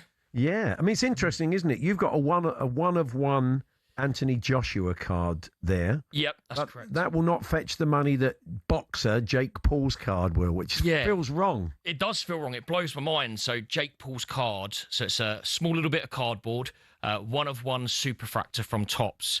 It was a new boxing set that they brought out. Sold for £22,000. Now, we were lucky enough, this come across my desk last week. It's the one-of-one Anthony Joshua card. Is it signed or not signed? Not signed. So it's just a card that has a sign on it that says one-of-one. Right. We're taking that to auction. Now, I'm valuing that at around about £3,000 to £4,000. I think it will sell for. But isn't it wild that we live in a world, one, that trading cards are that expensive, but two, Jake Paul could, outsell Anthony Joshua. This is a nice one because it's his amateur career. It's his gold medal one, isn't it? It's a Team GB. It's Team GB sets. It's really nice. Very, very nice indeed. So they did a whole set for the Olympics. And obviously Anthony Joshua did obviously very well over in the Olympics back in the day. So, very, very cool. But show that to the camera there if I can. The camera can find that. There we are. So, it's a really nice card. If you're listening, if you've got, Well, I just said. On YouTube. Well, I've basically described what it is. It's Anthony Joshua with his head guard on, having won his gold medal. So we're valuing that around about £3,000 to £4,000. I am obviously fingers crossed. I think most of the people in the world have got their fingers crossed that Anthony Joshua, knocks Jake Paul clean tonight. But doesn't hurt him. That's the doesn't hurt him. No, he gets up and he's all right. We want it to be a fair game, don't we? For sure. But I think a lot of people are hoping, obviously, Anthony Joshua gets the win. And it would be embarrassing for boxing. Can you imagine if Jake Paul beat Anthony Joshua? Yeah, I can't. It can't happen, can it? How big is the boxing market? I mean, we've talked a lot about football in the past. How big is the boxing market? Is football still the biggest in this world? Football is by far the biggest. But Topps brought out this set that I've got you guys today, which is some of the packs there. And it was the first kind of release. So back in the day, we had cigarette cards for boxing and stuff like that, that you'd find in the cigarette packets. But now they've started to go into the trading card world. And obviously, the first big one that was pulled was Jake Paul. But this set has, Mayweather in there, Oscar De La Hoya, Tyson Fury. So you have great old fighters as well as current ones. Exactly, yeah. So, well. we'd be hoping, obviously, find a Mike Tyson or something like that in there, which obviously Mike Tyson surely would go for more than Jake Paul. I have a sneaky feeling that Jake Paul has probably brought this card himself. Right. He's a card collector along with his brother. Well, his brother, we heard again, about that one, Annie was telling us earlier on, our assistant producer, about the story of this card, Pokemon card that his brother wore around his neck on a chain. No, that's it, yeah. But apparently it wasn't the real McCoy, wasn't it? It wasn't the real thing. That one was the real one, so he paid £6 million for that. But what he did do is he then paid £3 million for some boxes. Okay, so these were boxes of Pokemon cards that he paid £3 million for. Wow. He opened them up.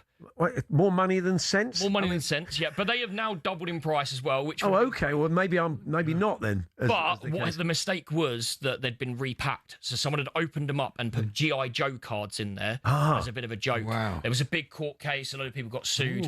So that's one of the things that we do. So we have a website called mgcretail.com. And what that does is sell sealed products. Right. So we guarantee the authenticity of it. So when you buy a pack of cards or buy some cards, it's genuine. Well, because there may be some listeners thinking, okay, I know sort of cigarette cards, top cards, trading card, the sort of Panini type sticker sort of thing. They know this concept, but there is a whole market of watching people opening packets of cards, and you get millions of people doing that. Yes. And one of the great joys of the collecting, it's not so much the collecting and finding a rare one and maybe making some money or building a collection. It's the joy, like we had as kids, of opening a new pack of stickers for your sticker book. It really is fun. Well, I took a trip over to Paris last week, and I think he comes on here quite a bit. But we hired out a hotel room, and me and Emmanuel Petit, we were in France next to the Eiffel Tower, ripping packs together on live stream, which was absolutely brilliant. So he was sharing some of his stories about kind of football kind of World Cups and stuff like they'd won, and then we were showing him his actual football cards that he had from back in the day. So he was again like a little kid, open them up kind of thing, getting excited about it.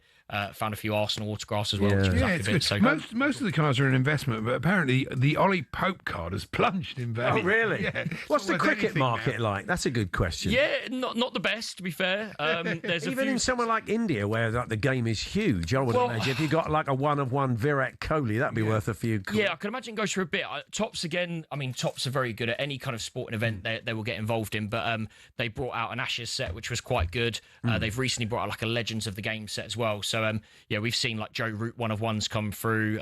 Ben Stokes come through. All of them kind of there. So yeah, there is a market for it. But still, it's never going to beat the football or the baseball world. Or I guess the NBA and stuff like that. Yeah, well, today was big news. £3 million was spent on a single card of Shohei Ohtani's. So that was the record. Yeah, wow. This is what I was telling you about. I bought some of these.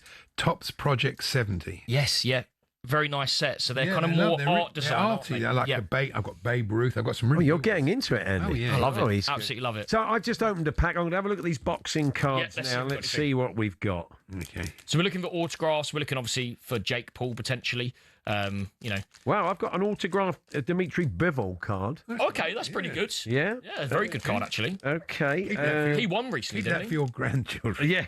Oh, one of my favourite. Tommy Hearns. I've got a Tommy Hearns card, which is lovely. These are lovely. Imagine you could sort of frame these up, couldn't you, as well? Yeah. So we grade and encapsulate them for customers, and obviously then that goes up in the price there. Young Sonny Edwards. Yeah, we've got a Sonny Edwards card as well, which is very nice. So, I mean, yeah, the Bivol one. The Bivol one would be quite nice, yeah. Not a bad nice card at all. Card. Let's open the second one. That's there, Andy. What have you got in yours? Tell us what you've got. I would do, but I don't know any of these. Oh, okay, fair enough. So I didn't see any major stars there. No, I didn't really. I won't go through everybody, but I'm just looking for major stars. I think that may well be it. So will you guys be staying up till 1 in the morning to watch the Jake Paul fight? I'll be watching tomorrow morning. That's a 45 out of 75. That is, yes. Yeah. Alexis Rocha. Numbered that one. Yeah. No, I think that was the standout for me. And there's some of the cards that show kind of fights, don't they? You've got smash hits cards. Yeah, slightly different. Yeah, there's a whole kind of era of boxing on there, so very nice indeed. And it's a new kind of collectible market for the boxing world. But I think the money in boxing obviously is huge, so I'm sure the trading cards. And I wonder if Jake Paul did pull off a shot, would his card go up in value even more tonight? I mean, 100%. It's a puncher's chance, isn't he? I think with Jake Paul. Even not a puncher's chance. It'd be crazy to happen, but we'll sit there probably and watch it and see what happens. You can find out more about Jake's line of work and collecting cards and advice on how you get started. Majesty Grading Companies, Jake. Good to see you again, Jake. I appreciate Enjoy it, guys. the fight. Thank you. Have a good one, guys. Bye-bye. That's Jake Kirkham there. Stan Collymore joins us next. We're back in the world of football. Get some talking points from the week. Then we'll have a Falls panel. And later on, some clips of the week. That's all to come.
Chelsea's Enzo Maresca insists rumours linking him to Man City is 100% speculation. I have a contract here until 2029, probably. And my focus, I said many times, that is just about this club, and I'm very proud to be here. Lavia and Colwill are still out for Chelsea. Delap and Asugo should be back for the Villa game. Chelsea go to Newcastle tomorrow lunchtime live on talkSPORT, while Tino Livramento won't be back for Newcastle till the new year. Now, Arne Slot says Liverpool have moved on from the Salah situation. He says it's fair to Egypt that Salah's focus is on AFCON and fair to Liverpool that they can focus on Spurs. To the Ashes, where England are facing a near impossible run chase to save the series. Darren Goff's torn the Bazballers a new one for the lack of preparation. They didn't have nets actually at Perth. They played at Lilac-Hill. We talked about this in the build-up. The way they've gone about their interviews has been wrong. Criticising older players like Beefy and Gucci. It's not a great start to a series. There's more on talkSPORT's cricket YouTube channel. And the Ali Pali Wasp is really becoming a good luck charm. David Munya tried to play with it in his pocket. He says he doesn't know how it escaped as the Kenyan stunned Mike Dedeker. This afternoon's session is on talkSPORT 2.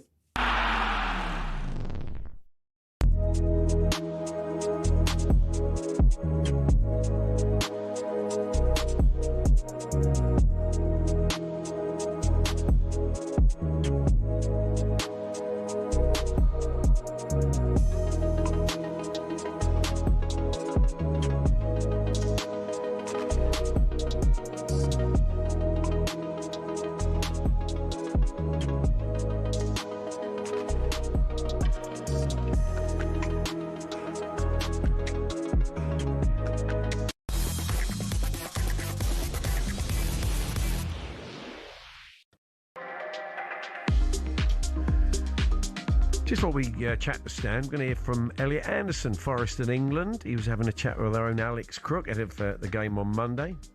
It's live and exclusive on talkSPORT, Fulham versus Forest. And he talked about what it's like working under Sean Dyche. Oh, yeah, he's good. He's brought that stability back within the group and defending well and being hard to beat. And I think the quality of our players, he knows. I think everyone knows we've got some great players in the team, and sort of lets us go on to play how we want in possession and stuff, and but make sure that we're defending well and fit and working hard. Yeah, the fitness thing has come up a few times. Lots of running from what some of the players are doing, but it seems to be paying off. We're going to talk about managers under pressure now. Stan Collymore joins us. Hi, Stan. Paul, Andy, how are you? Yeah, not so bad, thank you. Interesting. I mean, Newcastle advanced in the cup, that late Lewis Miley goal. Didn't play well, though. No. You feel Eddie's under a bit of pressure, potentially, Stan? Yeah, I mean, I have a bit of a thing with Newcastle fans, particularly on. I wonder why that is. Yeah, and going all the way back. Very funny story. My mate that I go to Villa, I'm going up in the top tier of the Old End against Man United on Sunday. And he follows England as well. So we've mapped out our England trip.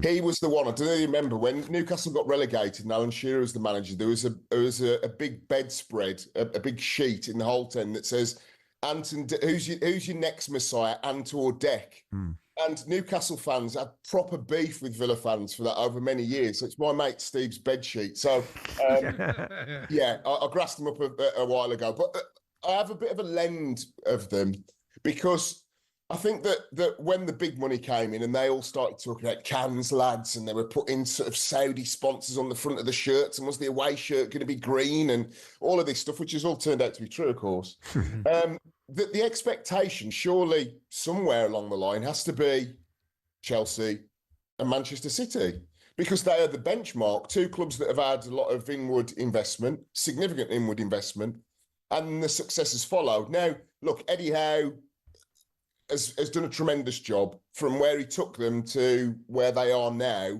is that they're a team that anybody that's going to win something domestically this season, possibly in Europe, you'd have to be a Newcastle United side. I just think the interesting thing is, particularly after the Derby defeat and particularly after some of the away performances, which haven't been good this season, their home form has been very good by and large, particularly in the last couple of months, is that I do wonder, and I do see a few Newcastle fans asking the question, has he hit his ceiling? Could he go on and win a Premier League? Could he go on and win a Champions League? And if that's the expectation of the owners at some point, and nobody's expecting them to win this year or next year, and you look at their league table, again, 2 or 3 results can propel you up the league very, very quickly. You only have to look at Villa. Is that there just does seem to be that nagging, would they go for a big, sexy name at the end of the season that they could throw 15, 20 million pounds a year at and say, right, now take us to the real promised land? The League Cup was the sort of the starter, but Newcastle United, and particularly the Saudi Newcastle United, are here to win Premier Leagues and Champions Leagues. So I just think he's not massively under pressure, but I think there are 1 or 2 questions starting to be asked. Is he the guy to take them to the next level? The feeling was when he got the job, Stan, that he was kind of almost like going to be an interim, someone who came in, maybe did a year, couple of years, steadied the ship, and then they'd go for something bigger and shinier, some sort of big global superstar manager. They have been handicamed, though, by the amount of money. They haven't spent what City and Chelsea have spent. No, they've been handicapped by PSR, definitely. Exactly. But and of course, he's won a trophy. So for a club that hadn't won a trophy since, the late 60s or whatever it was, is that most Newcastle fans probably listening will go, it's too early. But I think that, for example, if they weren't to defend their League Cup or go on and win an FA Cup or get back into the Champions League positions by right, which is going to be difficult but not impossible this year, you would think that, well, how much further can he take them? Because they are going to want some kind of success, Andy. I mean, not in the same way, like I say, that Chelsea and City, because they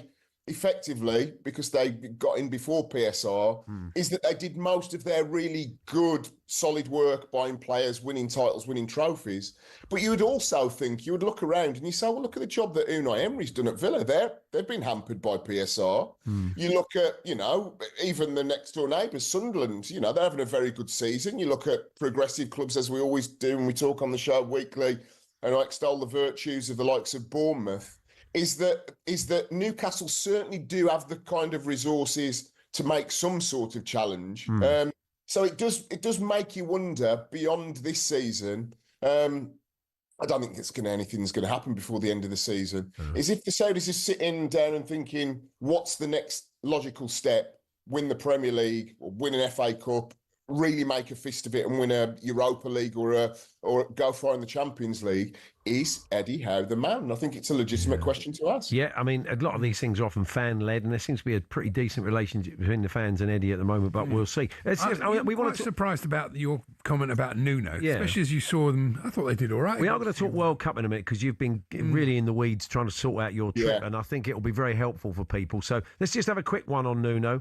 I just think with Nuno, he's one of those guys, if you see, he's either spectacular, Wolves gets them promoted, really good promoted team, gets 6th, 7th, wherever it was, excellent at Nottingham Forest.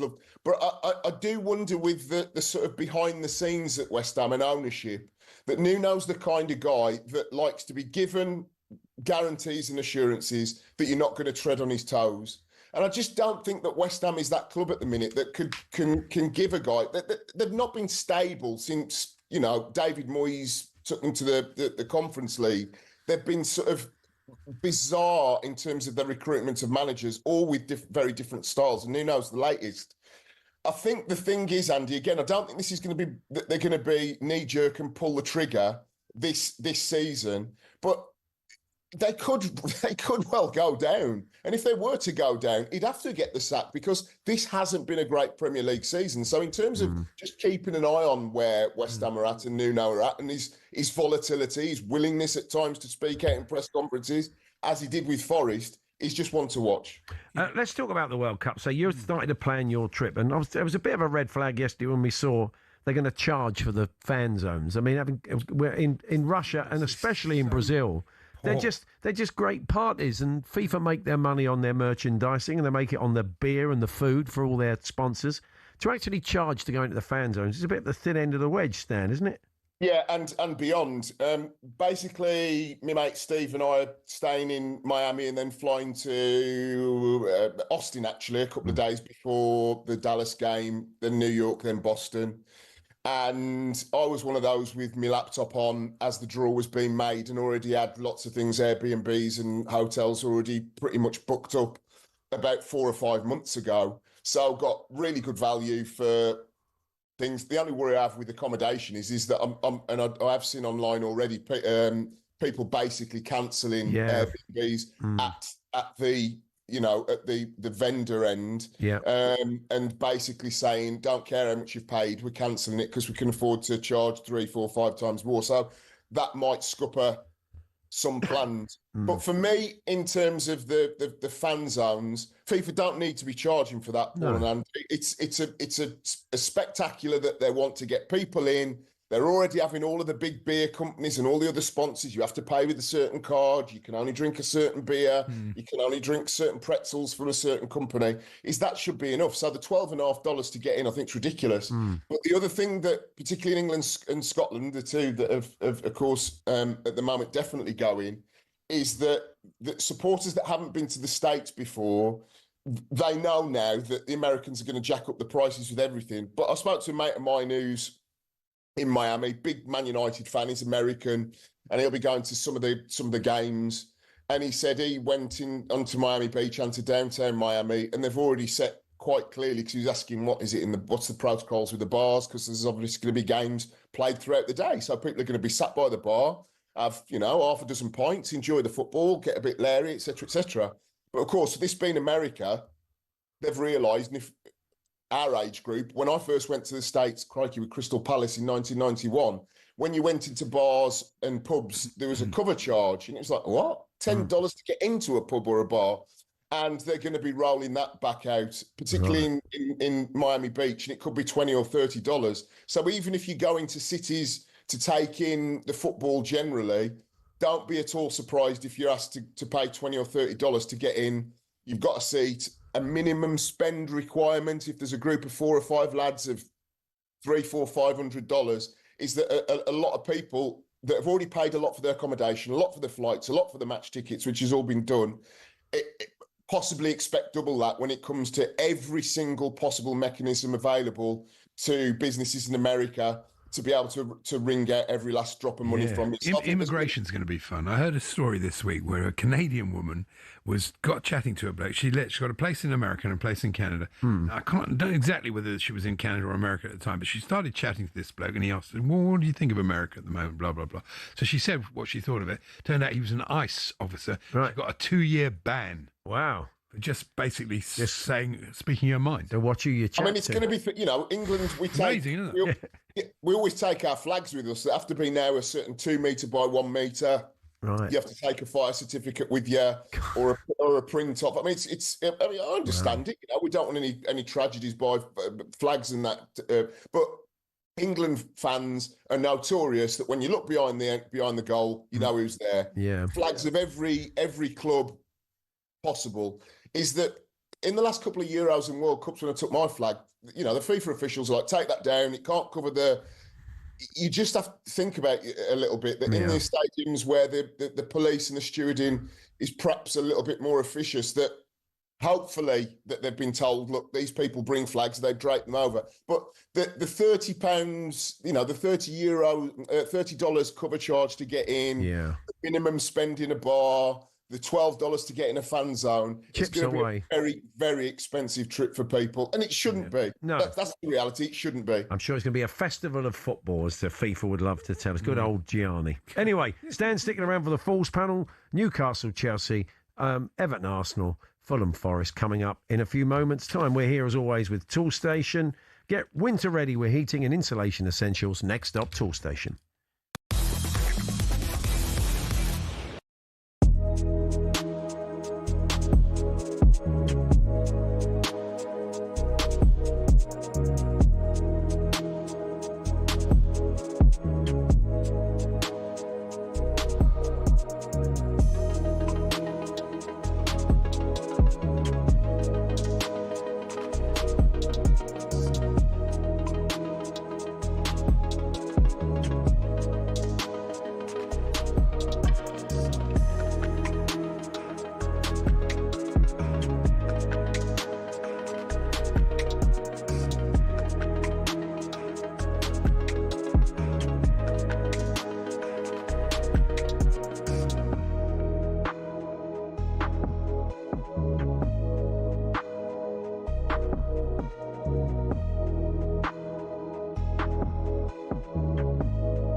Time for the Falls Panel. We're going to try and predict the scores of 3 big games over the weekend. Games you'll hear on talkSPORT. We'll get 3 points. We get the score absolutely right on our building league table. 1 point for getting the outcome right. And these are the standings. Currently, Andy Jacobs got a solid 2 points last week, but finds himself 5 adrift at the bottom still. Catching up. 21 points for him. Up on 26 after 1 point were the panel beaters, the talkSPORT listeners. Ollie Klink sat in for me last week, got me 1 point, so I'm sitting mid-table on 27. The commentator's doing rather well at the moment, and they're on 32, but Stan is still top up there on 36. Let's say hello to our commentator this afternoon. Jim Proudfoot is back. Hello, Jim.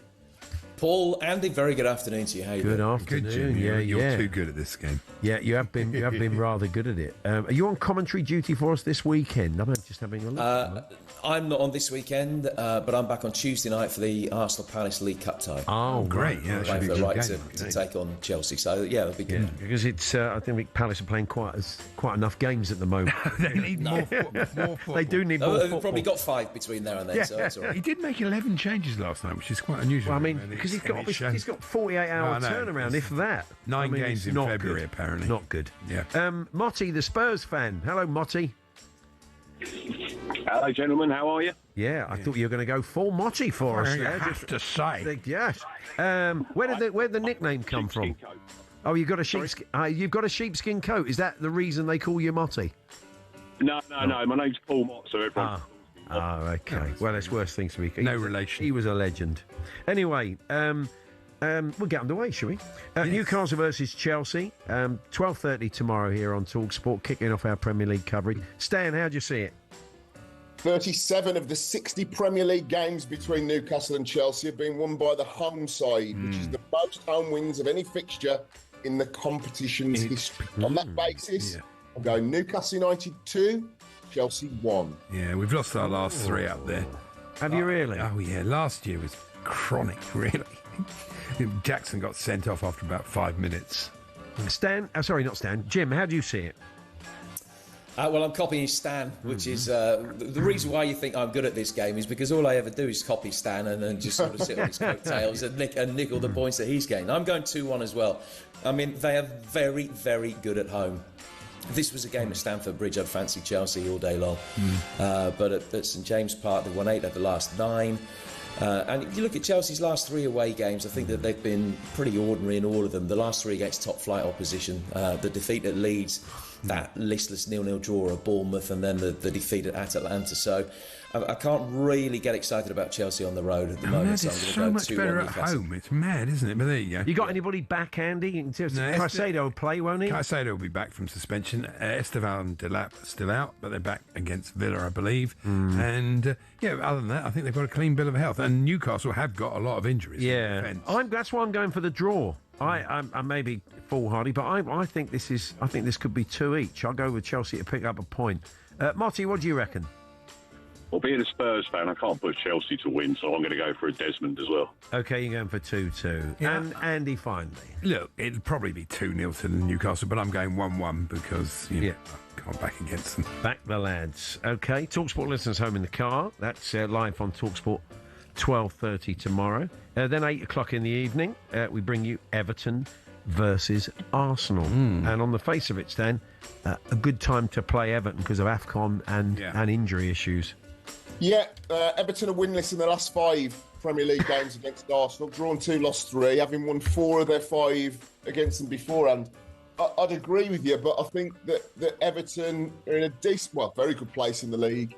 They've got a manager that will concentrate on the basics and not be sloppy in terms of defensively and going out and trying to take Arsenal on toe-to-toe. It's that busy Christmas period where games are coming thick and fast. I'm going to go 1-1. Everton 1, Arsenal 1. Okay. That'll be a blow for Arsenal. What about you, Jim? Well, I'm going to follow Stan. Just for change, I'm going to go for 1-1 as well. I mean, I had 4-0 to Arsenal written down, but if Stan's going 1-1, that's good enough for me. No, my theory being that I was at the Arsenal-Wolves game, and I think Wolves laid a blueprint down, really, for how you play against Arsenal. And they banked up. It was 5 behind the edge of the penalty area, another 4 in front of that. Sometimes it was a back 6. I thought Rob Edwards' men played really well. And, OK, Arsenal got the job done. That's the mark of any potential title winners, to be able to make the most of the opportunities that come your way. But they struggled to break down sides that I think will make it difficult for them. So I'm going to go for 1-1. They haven't won any of the last 3 Premier League games away from home. I know Everton have been inconsistent at home. They've had a couple of significant home defeats, haven't they, to Spurs and Newcastle. But I just think that they might get something out of this. So 1-1. OK, I'm going to go for Arsenal to nick it, because they often do, and no Dewsbury Hall, no Njai, no Gay, so I think they're really going to feel those players missing. I'm going 2-1 to Arsenal. Motti, the Spurs fan, what do you think? I'm hoping for an early Christmas present, so 2-1 Everton. OK, see, you should never let your heart rule your head.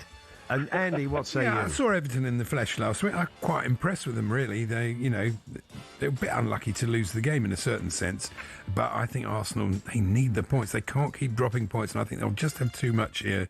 2-1 to them. 2-1. Let's rattle through the last one then. 2-1 to Arsenal. talkSPORT listeners home in the car. Monday evening we bring you Fulham versus Nottingham Forest. Stan? Yeah, Fulham got some winnable games coming up in the next 4 or 5 weeks. And Forest's record down by the Thames is woeful. They've lost all 3 of their Premier League games, away games at Fulham, by an aggregate score of 9-2. It's their worst 100% loss rate away from home against any opponent. I'm going to go Fulham 3, Forest 2. Bit of a cracker. 3-2. Jim?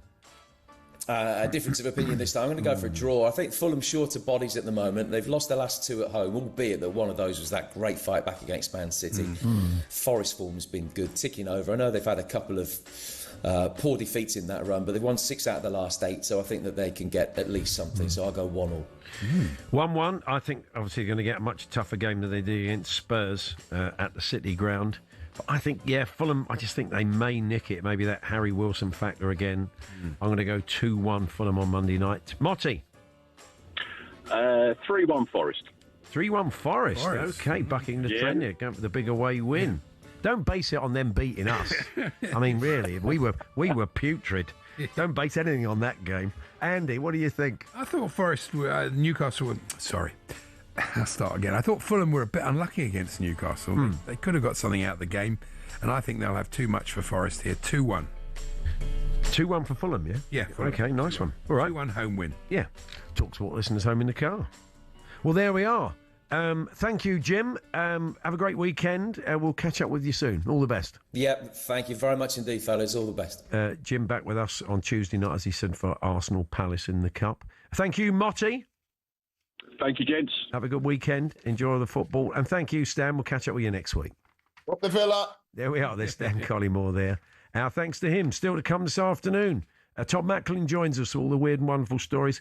Did we just see the best game of the NFL season so far last night? Oh, what a game it was. Brilliant. We will talk about that. I just watched the highlights, but an amazing match. All the other fallout. We'll have some clips of the week. We'll hear from the gaffers ahead of the weekend's football. Some interesting comments from Enzo Maresca and from Pep Guardiola after those rumours circulating yesterday. You'll hear from both of them in the next hour.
headlines at 2 minutes past 3. I'm Tom Clayton. Good afternoon. As talk grows that Enzo Maresca could succeed Pep if he leads next summer, the man himself says he's going nowhere. There are no discussions. End of the subject.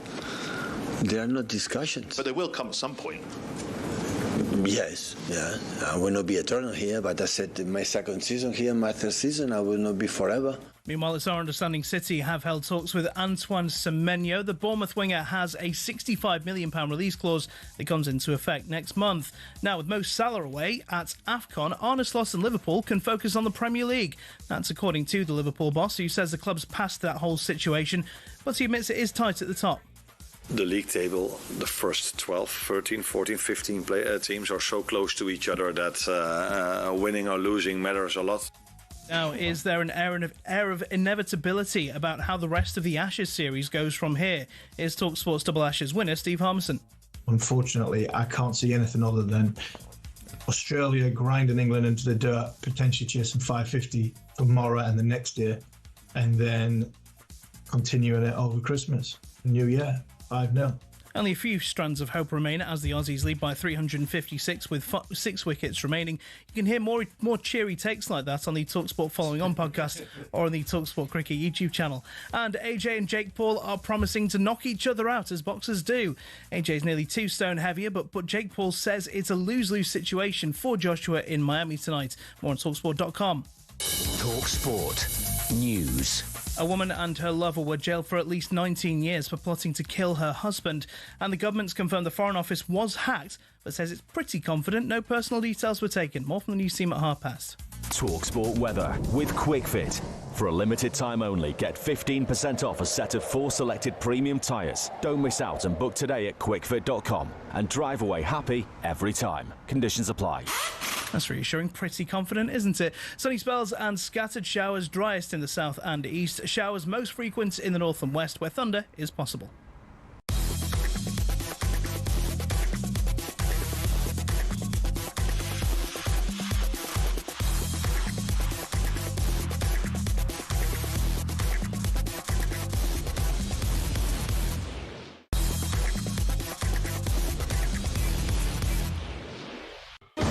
Power on talkSPORT. Check out Paddy's latest offers on the Paddy Power app or at paddypower.com. 18 plus. BeGambleAware.org. Now, we've finally won our own bet builder. Tremendous that was. Last week. There's news of a special bet builder around the boxing, the AJ versus Jake Paul fight from our official betting partner, Paddy Power. Paddy have an exclusive online offer for money back as a free bet on losing bet builders if Joshua doesn't win via knockout. You can place a £5 to £25 bet on Anthony Joshua versus Jake Paul and get it back as a free bet if Joshua doesn't knock Paul out. So even if you back Jake Paul and he manages to win, you're not losing out. This offer applies to your first pre-fight bet builder. Terms and conditions apply. Go to paddypower.com for details. 18 plus. BeGambleAware.org. Paddy Power on talkSPORT. Check out Paddy's latest offers on the Paddy Power app or at paddypower.com. 18 plus. BeGambleAware.org. Anthony Joshua is 10 to 1 on to win. You can get 6 to 1 with Paddy for Jake Paul. The draw is 25 to 1. If you want to go down the porridge route, you may remember the famous episode of Porridge where Harry Grout and what was his Moffat was the other face in the jail, and they both had bets on different fighters, didn't they? And both fighters knock each other out with the same punch. That could happen. So maybe.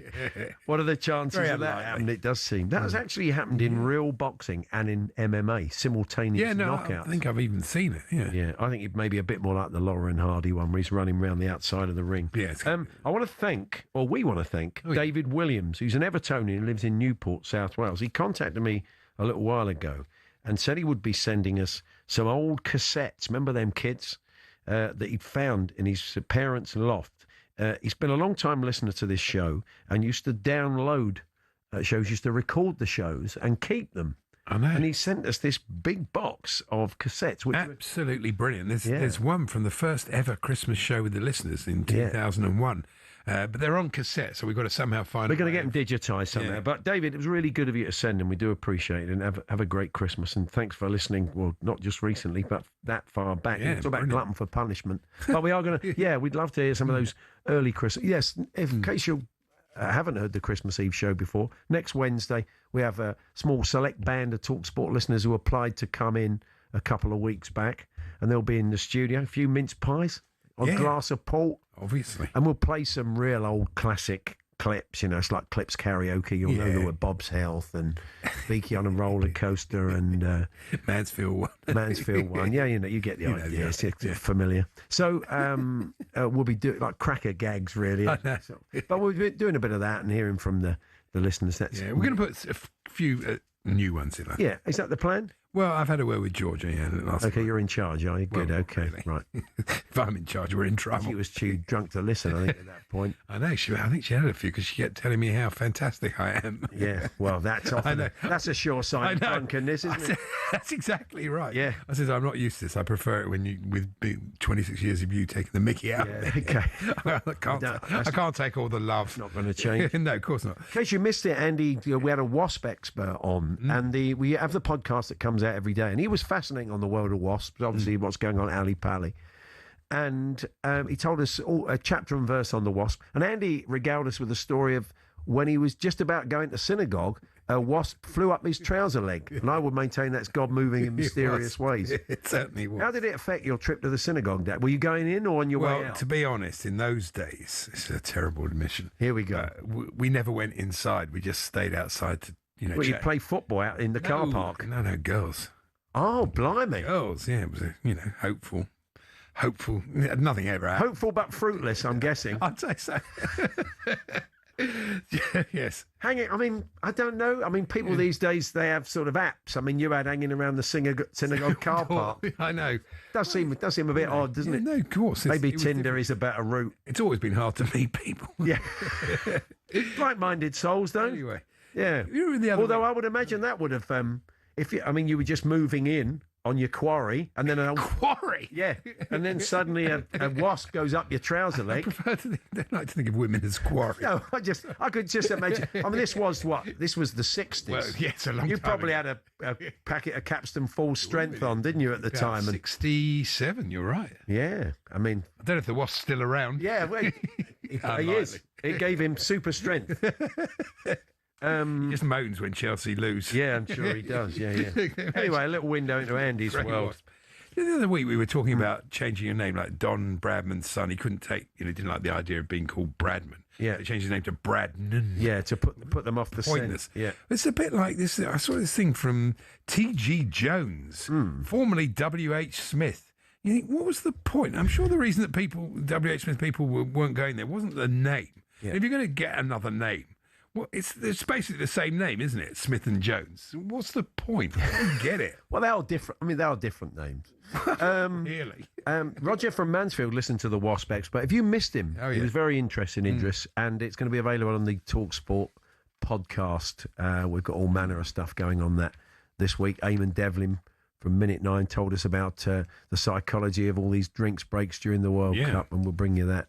And if you missed Stan's got some fairly worrying stuff going on from the world of the World Cup. He's planning to go out there, which could affect you if you're planning to do the same thing. So that'll all be in the podcast, which will be available about 4 o'clock, along with the Clips of the Week podcast as well. I learned something from your chat there with the Wasp expert, says Roger from Mansfield, but I still don't like them. I have eyesight problems, so I can't really see them. But just hearing them freaks me out. No, that's it. Suddenly in the ear wouldn't be good, would it? The thing is, people do panic, and that's what drives them. You've got your nonsense by numbers. Give me a couple of numbers if you like. I'll just do one. Let's do one, All shall right, we? it's one, yeah. What about 119? Can you find 119 before we chat to Chris at the dance? Let's find them. 128. Let me just get to 119. 119. 17. 119. What's 119? It's probably quite old now. We haven't done this for a while. Well, if I put that in. Well, okay. Do you want don't like 119. Okay, 118. There's next to it. There's one for everybody. Yeah. Okay. Blast from the past. One for David Bedford. This basically isn't funny. It's a fact, really. Oh, it's not. Manchester United new boy Matthias Cunha has bought the. He's not a new boy. About 4 months ago. No, that's how long. Great, isn't it? New signing. News from the front. Has brought the former home of ex-Old Trafford superstar Zlatan Ibrahimovic. Yeah. So he bought Zlatan's house. What happened? Is that it?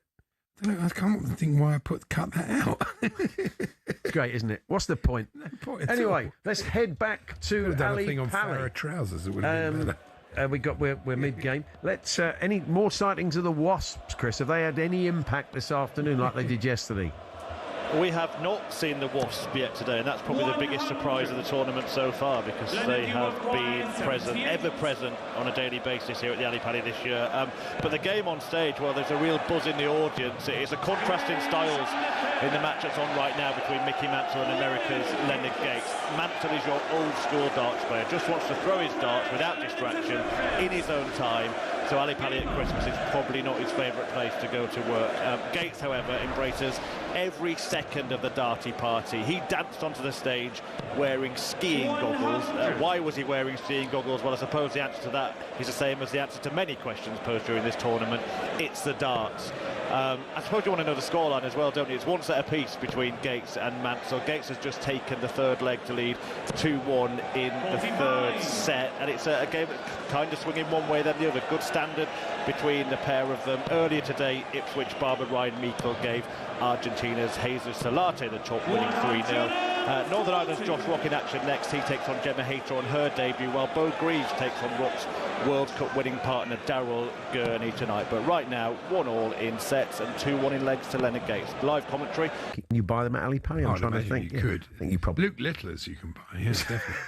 Who's that supposed to be? There's King Charles, I think. Is it King? It looked more like Richard Nixon. Yeah, he's gone to the darts as Richard Nixon. That's very old school, isn't it? Anyway, it's Paul Hawksbee and Andy Jacobs here on talkSPORT. And somebody called A Fence has been in touch. He said, please could you stop Andy sitting on me when he talks about the cricket? There we are. Sitting on me? Yeah, he says A Fence.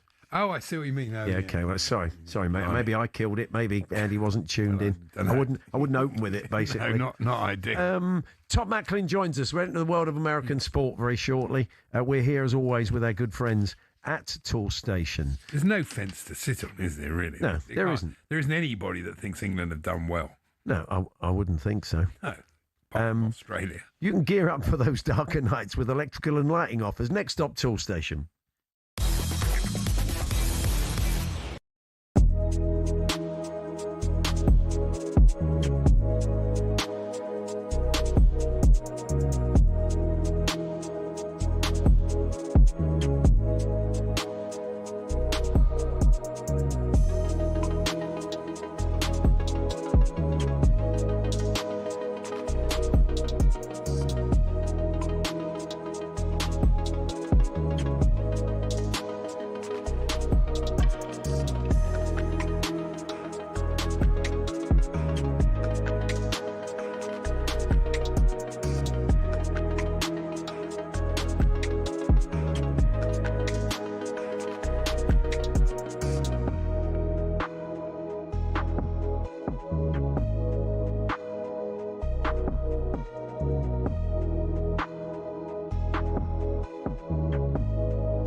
welcome to talkSPORT Goals. We're taking you through what should be another busy day of football. Chance to win it! We don't need to do that, guys. I'm going to owe you an apology. How would you get to that conclusion? That's a weak mentality. Oh, get out of it.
Yes, time to talk American sport, as we always do, with Todd Macklin. Good afternoon, Todd. Hi, boys. Now, I've saw some pundits saying they felt last night's game between the Rams and the Seahawks, Seahawks-Rams, was the game of the season so far. It was an instant classic, Paul. It was, it was pretty fantastic. You had two division rivals. The Rams actually led this game by 16 points in the fourth quarter. And in the history of the Seahawks, when they trailed by 16 points in the fourth quarter, that has happened 155 times. And they've lost every game that had happened previous until last night. It was incredible. Both teams had a chance to win it in regulation. The Rams missed a field goal late. They go to overtime. The Rams get a touchdown, kick the extra point, and then Seattle comes back, scores a touchdown, and instead of kicking the extra point, which would have tied the game, they went for 2 points and the win. And the win really helped them because the tie wouldn't have helped them because they had already lost to the Rams. So a tie wouldn't have helped Seattle. They had to go for the win. They got it. And now they're in the driver's seat in the NFC as the number one seed to get a bye in the first round and get home field advantage throughout. So it was, just a monumental win for Seattle last night. It was a mad 2-point conversion in that game, as well as the one at the end. With sort of rebounds came off somebody's helmet. Got caught. I've never seen one like that. It was really unusual, wasn't it? Well, you and most of the Rams team had never seen anything like that. Yeah, Seattle was going for a 2-point conversion in regulation, and Sam Darnold looked like he had thrown a pass that was knocked down, so everyone just thought it was an incomplete pass. But they looked at it on replay. The pass was actually backwards, which meant it was a fumble, and then Seattle ended up recovering. They got the 2 points. It helped them, stay tied to get the game in overtime when they won on another 2-point conversion. So, there were just so many talking points in the game last night as well. Now, talking point earlier this week was Philip Rivers, who came out of retirement at 44 to play quarterback for the Colts after 5 years out the game. And Shaquille O'Neal does a podcast, The Big Podcast, and they had Tom Brady on there, of course, the commentator these days. And, it was quite an interesting exchange. This is what was said when they spoke about it. Would you be ready to go right now? I'd whoop right now, to be Would honest. you really? Absolutely. I could go out there and play. Give me a month. I mean, I could go play with anybody. Seriously? 31 days. And like I said, I took care of my body great. I mean, everything is, I could do it all. And I just, what I wouldn't want to do is make the commitment to play. Because it's like, I would say, it's like basketball season. Do you really want to commit to playing 82 games? That takes a lot of training. And it's like, I don't want to do that anymore. But if you could come back for just the finals. Okay, for just the finals. Can you sign players just for that, Todd, or is that not allowed?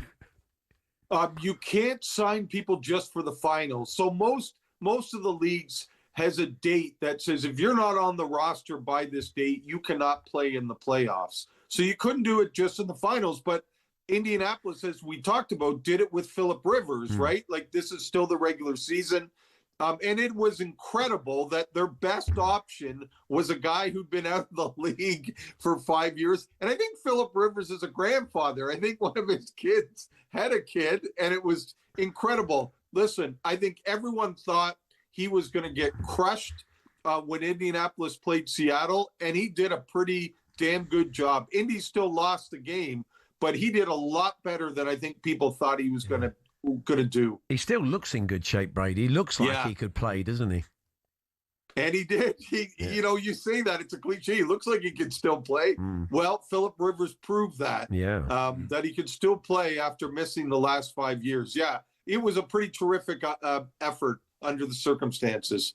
Now, we move on to the NBA, and Charlie Baker had a bit of a spring in his step in the last couple of days because he's a Knicks fan, New York Knicks fan. They finally won a trophy. It's a bit Tottenham-like this, but it was 50 years. Maybe it's a bit more Palace-like. But yeah, 50 years since they'd won something. But it's the NBA Cup, which quite a lot of people sort of look down there and nose at. It's a tournament that the commissioner of the NBA, Adam Silver, came up with a few years back. And it's pretty unloved, but a trophy's a trophy, Todd, isn't it?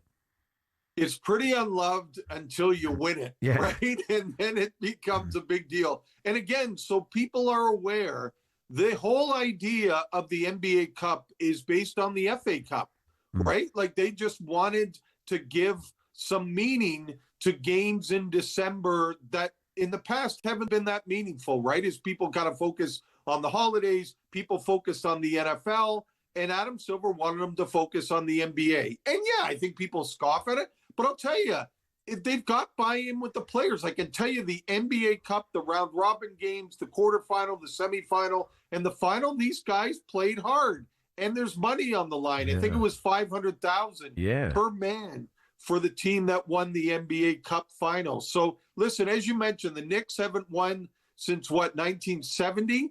And it's funny, they did say they're not going to hoist a banner to celebrate the NBA Cup. But I think a lot of people, including Spike Lee, their super fan, think this is the year for the Knicks, right? That this could finally be the year that Charlie Baker's Knicks break through and win the NBA Finals. Still a lot of basketball to be played.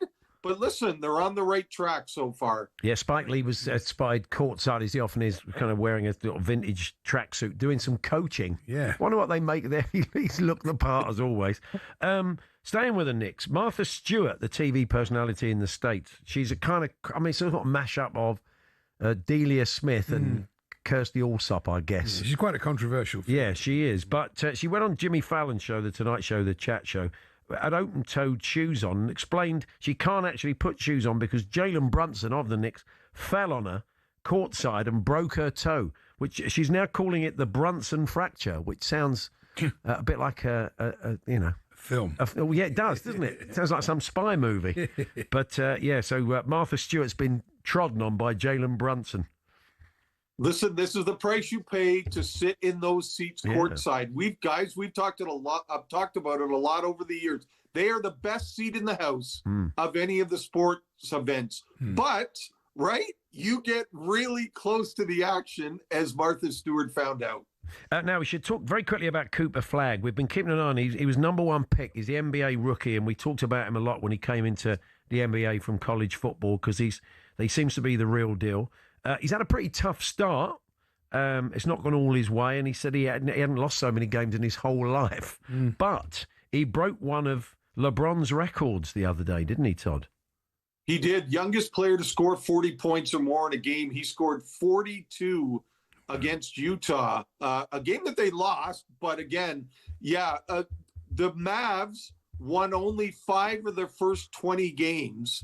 But they've won 6 of their last 8. Like they are starting to turn it around, and Cooper Flagg has been fantastic. They've beaten some good teams. Last night, they beat Detroit, the top team in the East. Wow. They beaten Houston, beaten Denver. They're starting to beat some really good teams. And, that light at the end of the tunnel is starting to get closer for Cooper Flagg and the Mavs. Let's just talk finally about one of his teammates, the great Kyrie Irving, who's coming back from injury at the moment. But a robot turned up. They had this martial arts robot rocked up at the Mavericks training complex, and Kyrie Irving looked a bit scared of it initially, but they said you can push it over, and I think they meant sort of give it a light shove, but he sent it flying onto its back, and the poor controllers came in thinking it probably cost about $20,000 worth of damage. Oh dear. But yeah, he got a bit heavy-handed. Tried to He would definitely have been given a flagrant foul for that one. Yeah, just a little too aggressive for Kyrie Irving. But listen, he's got all this pent-up energy because he hasn't played yet this season. So we'll give him a pass. They'd have allowed it in the playoffs. They would, yeah. It's a good point. If you weren't able to see it on Connect TV on YouTube just now, it's gone viral. But he does give it a proper old shove. It's great. Thank you, Todd. Thanks for today and indeed for the whole year. Have a great Christmas, and we'll catch up with you in 2026. Sounds great. Thanks, boys. There we are. There's Todd Macklin once again with all the stories from the world of American sports. Well, we've got the clips of the week coming up next, Andy. We'll bring you those. Lovely. And we're going to hear from the gaffers before we hand over to Andy Goldstein and Darren Bent at 4 with Drive.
Chelsea's Enzo Maresca insists rumours linking him to Man City is 100% speculation. I have a contract here until 2029, probably. And my focus, I said many times, that is just about this club, and I'm very proud to be here. Lavia and Colwill are still out for Chelsea. Delap and Asugo should be back for the Villa game. Chelsea go to Newcastle tomorrow lunchtime live on talkSPORT, while Tino Livramento won't be back for Newcastle till the new year. Now, Arne Slot says Liverpool have moved on from the Salah situation. He says it's fair to Egypt that Salah's focus is on AFCON and fair to Liverpool that they can focus on Spurs. To the Ashes, where England are facing a near impossible run chase to save the series. Darren Goff's torn the Bazballers a new one for the lack of preparation. They didn't have nets actually at Perth. They played at Lilac-Hill. We talked about this in the build-up. The way they've gone about their interviews has been wrong. Criticising older players like Beefy and Gucci. It's not a great start to a series. There's more on talkSPORT's cricket YouTube channel. And the Ali Pali Wasp is really becoming a good luck charm. David Munya tried to play with it in his pocket. He says he doesn't know how it escaped as the Kenyan stunned Mike Dedeker. This afternoon's session is on talkSPORT 2.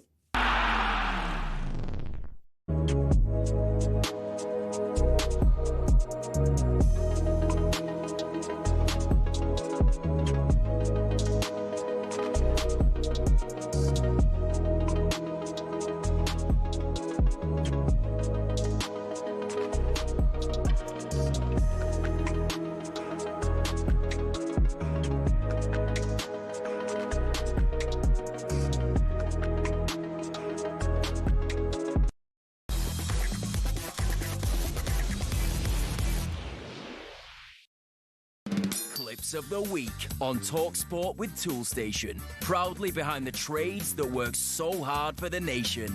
Next stop, Toolstation.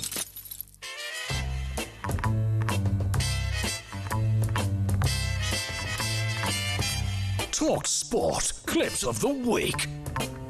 Yes, clips of the week with Toolstation, and we kick off today, as we have over the years, with Alan Bernard Brazil, who this week was mostly having trouble pronouncing Liverpool players' names. Yeah, Liverpool edging past Inter Milan at the San Siro last night, thanks to penalty from Sababzai. I really like it's Etetike. Yeah, that's it. Yeah, so bobsleigh, we were quite impressed with that, weren't we? He was knighted for his services to winter sports. I think he was not so bobsleigh. Right, and we were mightily impressed with Alan Pardew's American accent this week. And I went to a restaurant and the American guys looked at me and went, "Are you crazy, man? What are you doing in the street?" Like, no one goes in the street at midday because it was so heat. Someone watched Goodfellas last night, didn't they? If you're looking for a dialect coach, look no further than Alan Pardew. Yeah, if you want to kind of mix and match when you're over there for the World Cup. And we were impressed by that, but not as impressed as we were by this thrilling anecdote from Jim White's trip to Morocco. And I bought a Hakimi shirt in a little bazaar. Moroccan shirt, number 2, Hakimi, one of our great players. Thank you very much. I get back to the hotel, no Hakimi on the back, no name. So I went back the following day and said to the fellow, "You owe me a name. You owe me Hakimi." And he looked at me with a get out my shop look. And I did. So there we are. Yeah, I mean, I wouldn't tell that on Piers Morgan Uncensored, really. We'll open with that one, Jim, but slightly fizzled out, Slightly didn't it? fizzle out, really. The Morocco shirt Why story. did Jim? What did he want to... He doesn't wear football shirts. Why would he want a Hakimi shirt? I don't know. It's a question for him, really, Andy. We have to wait till Monday. Really, so, what's next? It's back to Alan Brazil alongside Gabby Agbon-Lahore, giving it the big build-up. Coming up with ton of attentions to the Arsenal. As we ask the questions, did Manweki play his way into the team last night? That's coming next. Didn't watch it.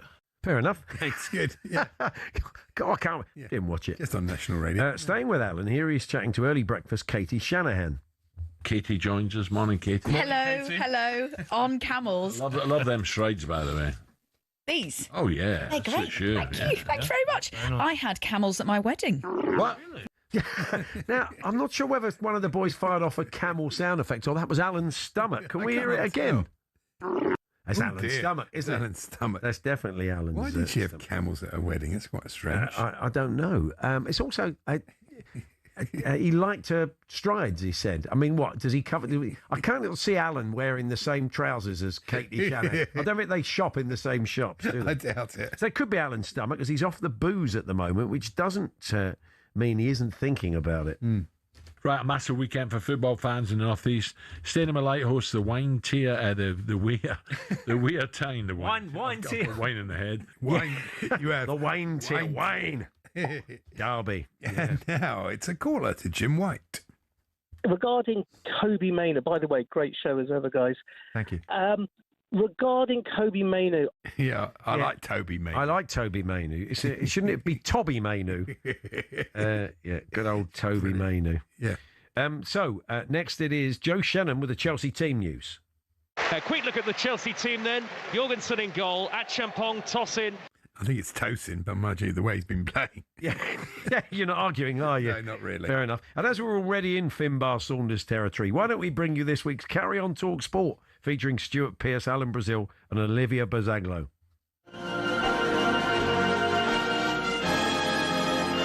What's Stuart eating?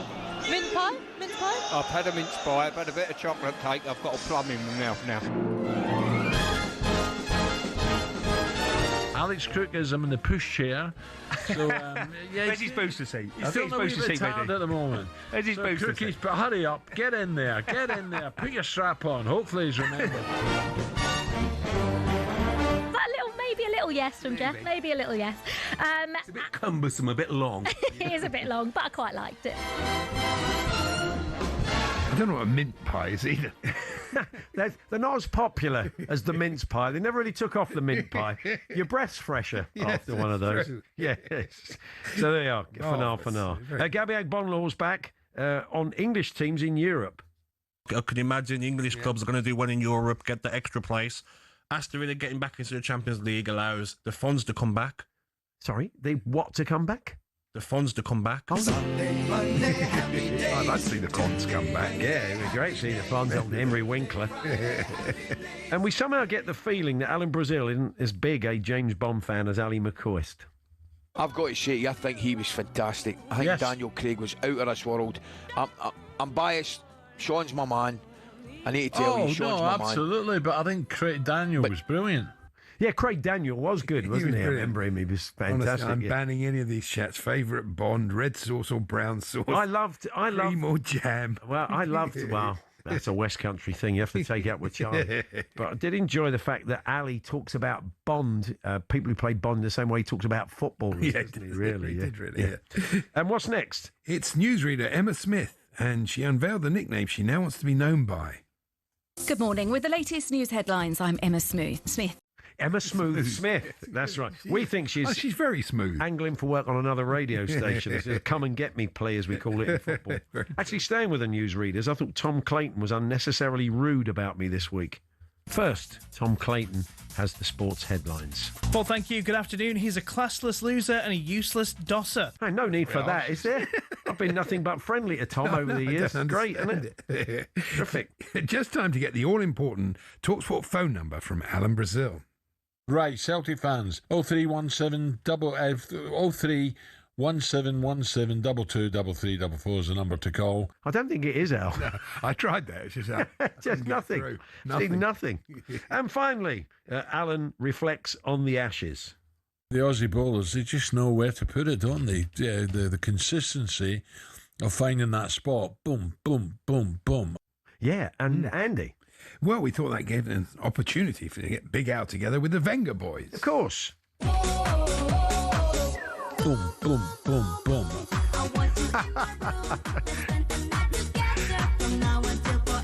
Boom, boom, boom, boom. Yeah. I can see him dancing to this in Katie Shanahan's trousers, can't you? Yes. Big Al's pelvic thrusts. Lovely. What a thought. Get out. Can't move that now. Anyway, we move on. We should thank Glyn Berrington, Craig the Shrewsbury fan, Boromondo, Scott Adams, Jez Dobbs, Michael Fawcett, Colebrook Royal Seniors, Stephen Hull, Phil Shepherd, John McMahon, Andrew Hoff, and Terry the Millwall fan, who all suggested clips that were played this week. If you hear a clip over the next 7 days, we won't be here in 7 days, it'll be a couple of weeks, but we will be saving them up. So over the Christmas period, do keep an eye on them, and we'll have a bumper crop to listen to, and you'll still get a credit afterwards. We always just need a day and a time from you. So, over the Christmas period into the new year, keep listening out for clips of the week, and we won't be letting any go through if they're good. The H&J Daily, as we said, is available as a podcast as well. All the best bits of this afternoon show, including Idris Adams, expert on wasps, giving us chapter and verse on the lovable creature in his eyes. An additional late clip. Oh, yeah, we've got a late clip that just came in. Andy spotted one, so you're going to get an exclusive clip a little bit later on in the H&J Daily podcast. So, we've got the managers coming up next, Andy. We've collated some of the best bits of the Gaffers press conferences, and we'll bring you those in a few moments' time. We're here with Tool Station, as were the clips of the week. Pick up your wet weather essentials today. Next stop, Tool Station. Clips of the week on talkSPORT with Tool Station. Proudly behind the trades that work so hard for the nation. Next stop, Tool Station.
Hello and welcome to talkSPORT Goals. We're taking you through what should be another busy day of football.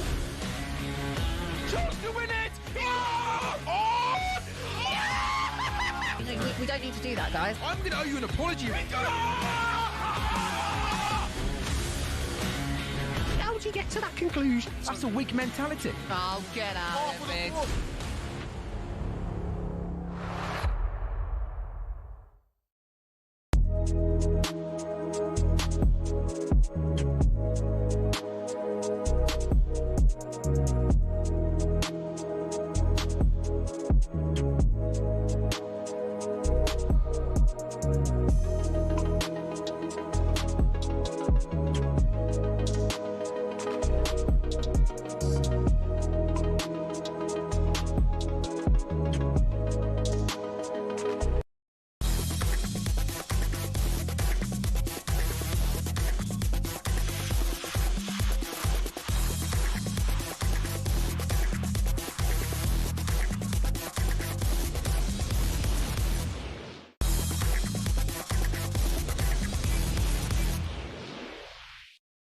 PDC World Darts Championship update on talkSPORT with Village Hotels.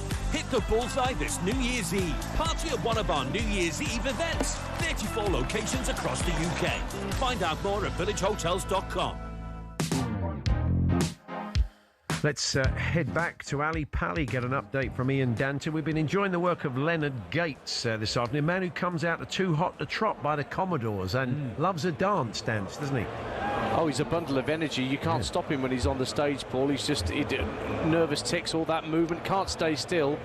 But he is through to round 2. He's seen off Mickey Manson of Northern Ireland in a deciding set, but it was a bit of a grind at times. There was one leg that Gates won that took 33 darts to win it, but the job got done, and Gates is through to round 2, as he's done in his 2 previous visits to Alexandra Palace. We've got 1 game left to come in the afternoon session, and Gemma Hayter, who finished 5th in the women's series this year to qualify, she's taken on World Cup winner Josh Rock of Northern Ireland. You can follow that match on the talkSPORT app, our YouTube page, and over on talkSPORT too.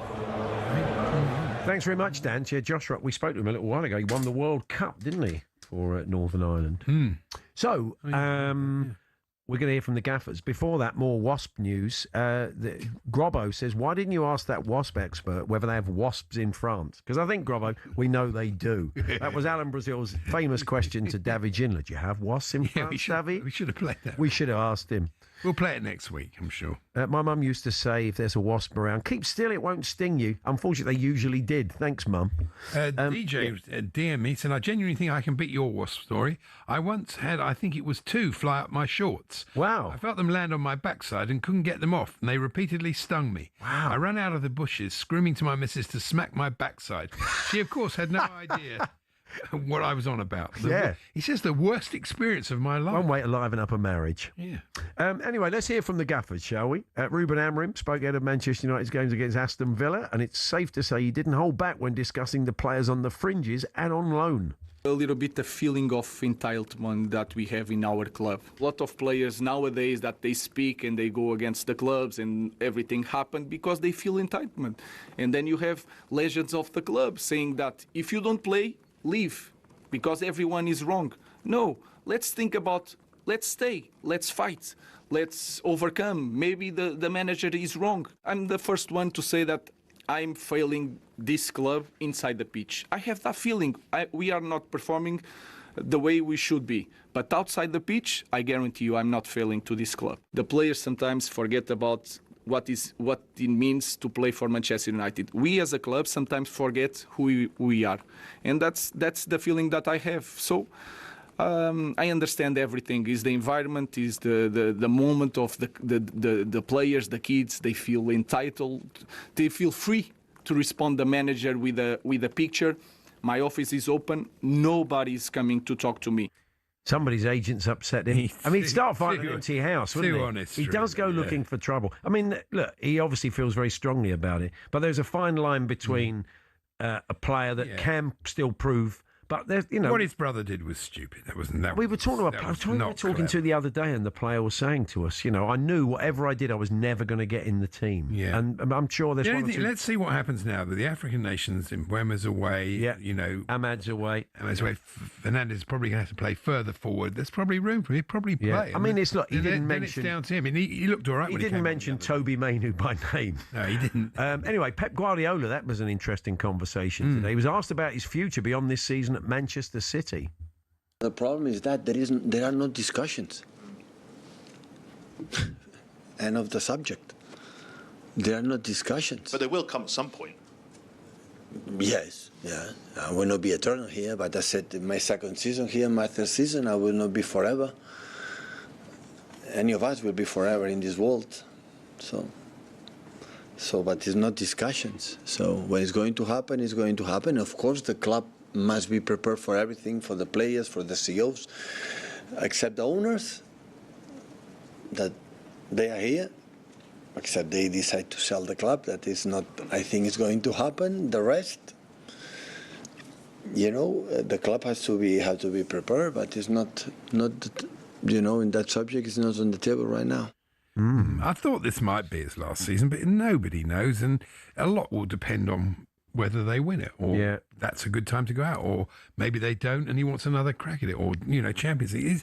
There's a lot to happen between now and the end of the season. So absolutely, Well, yesterday's story suggested Enzo Maresca was the man they wanted.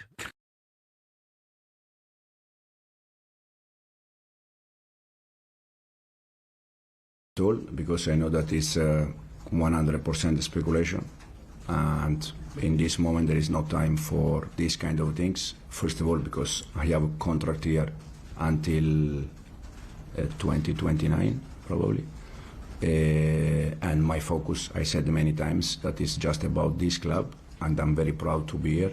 But again, it's speculation. 1 week ago was in Italy, the same with Juventus, so I don't pay attention because I know that it's not true. They love a long contract at your place, don't they? They do. What a cracking impression of Eddie Howe he gave at the start of that it's interview. good. His Man, English it has really come sounded on. like him. It was amazing. You think it was briefing? You think it's a bit of agent briefing? Oh, do you? yeah, I don't think it works in his favour, doesn't it? Oh, Man City want me, so then suddenly the people at Chelsea, you're coveted. People, we better not, we better think about. Well, believe it or all not, about results. Indeed, John. Believe it or not, Eddie Howe's up next, ahead of the game against Chelsea at St James's Park tomorrow, live and exclusive on talkSPORT. He talked about the main issues he's finding during this season. The disappointing thing, we don't have a huge number of injuries, but we just have them focused in one area, and I think that has stretched us in the last few weeks. I think the fixture congestion this season has been like no other, and the cut run is a great thing, but of course that adds to it. We haven't just had a week even where we could just sort of regroup. But in some senses, getting used to that as a football club is what we have to do for the long term, and be able to adapt and grow with that challenge and find ways to continue to be consistently successful while managing injuries, schedule, fatigue. Yeah, no advantage tomorrow because Chelsea have had exactly the same programme and exactly the same competition, so no excuses. Did you have an extra day or did you play the same night? No, they had one extra day. Right, okay. And finally, as it approaches his 6th anniversary at Arsenal, and I'll definitely be sending him a card, Mikel Arteta reflecting on his time at the Emirates. Need a lot of good people, very committed people around you with the same vision, the same work ethic, the same passion, and I'm very lucky because I had throughout that. And then at the end, you need a lot of support, and starting from upstairs with everybody that makes decisions alongside you. But the most important one are the players. I think the players have to buy into what you say and what you do, and I feel very lucky because those players, they give you 100% in the direction that you want every single day. There we are, Mikel Arteta rounds things off. I'm sure you'll be hearing more. Yeah, it's very important few games coming up for Arsenal. They can't afford, if Man City keep winning, and they'll be under pressure. Long way to go. We shall see another big weekend in the Premier League. We'll be right across it here on talkSPORT. Our first commentary tomorrow is that Newcastle-Chelsea game. We'll catch up with you on Monday. Plenty to get stuck into then. I'm sure Danny Kelly will go game by game with us through the Premier League weekend. We'll keep you in touch with the boxing and the cricket, so lots of sport to come over the weekend here on talkSPORT. Till then, have a good one. And coming up next, Andy Goldstein and Darren Bent bring you Drive.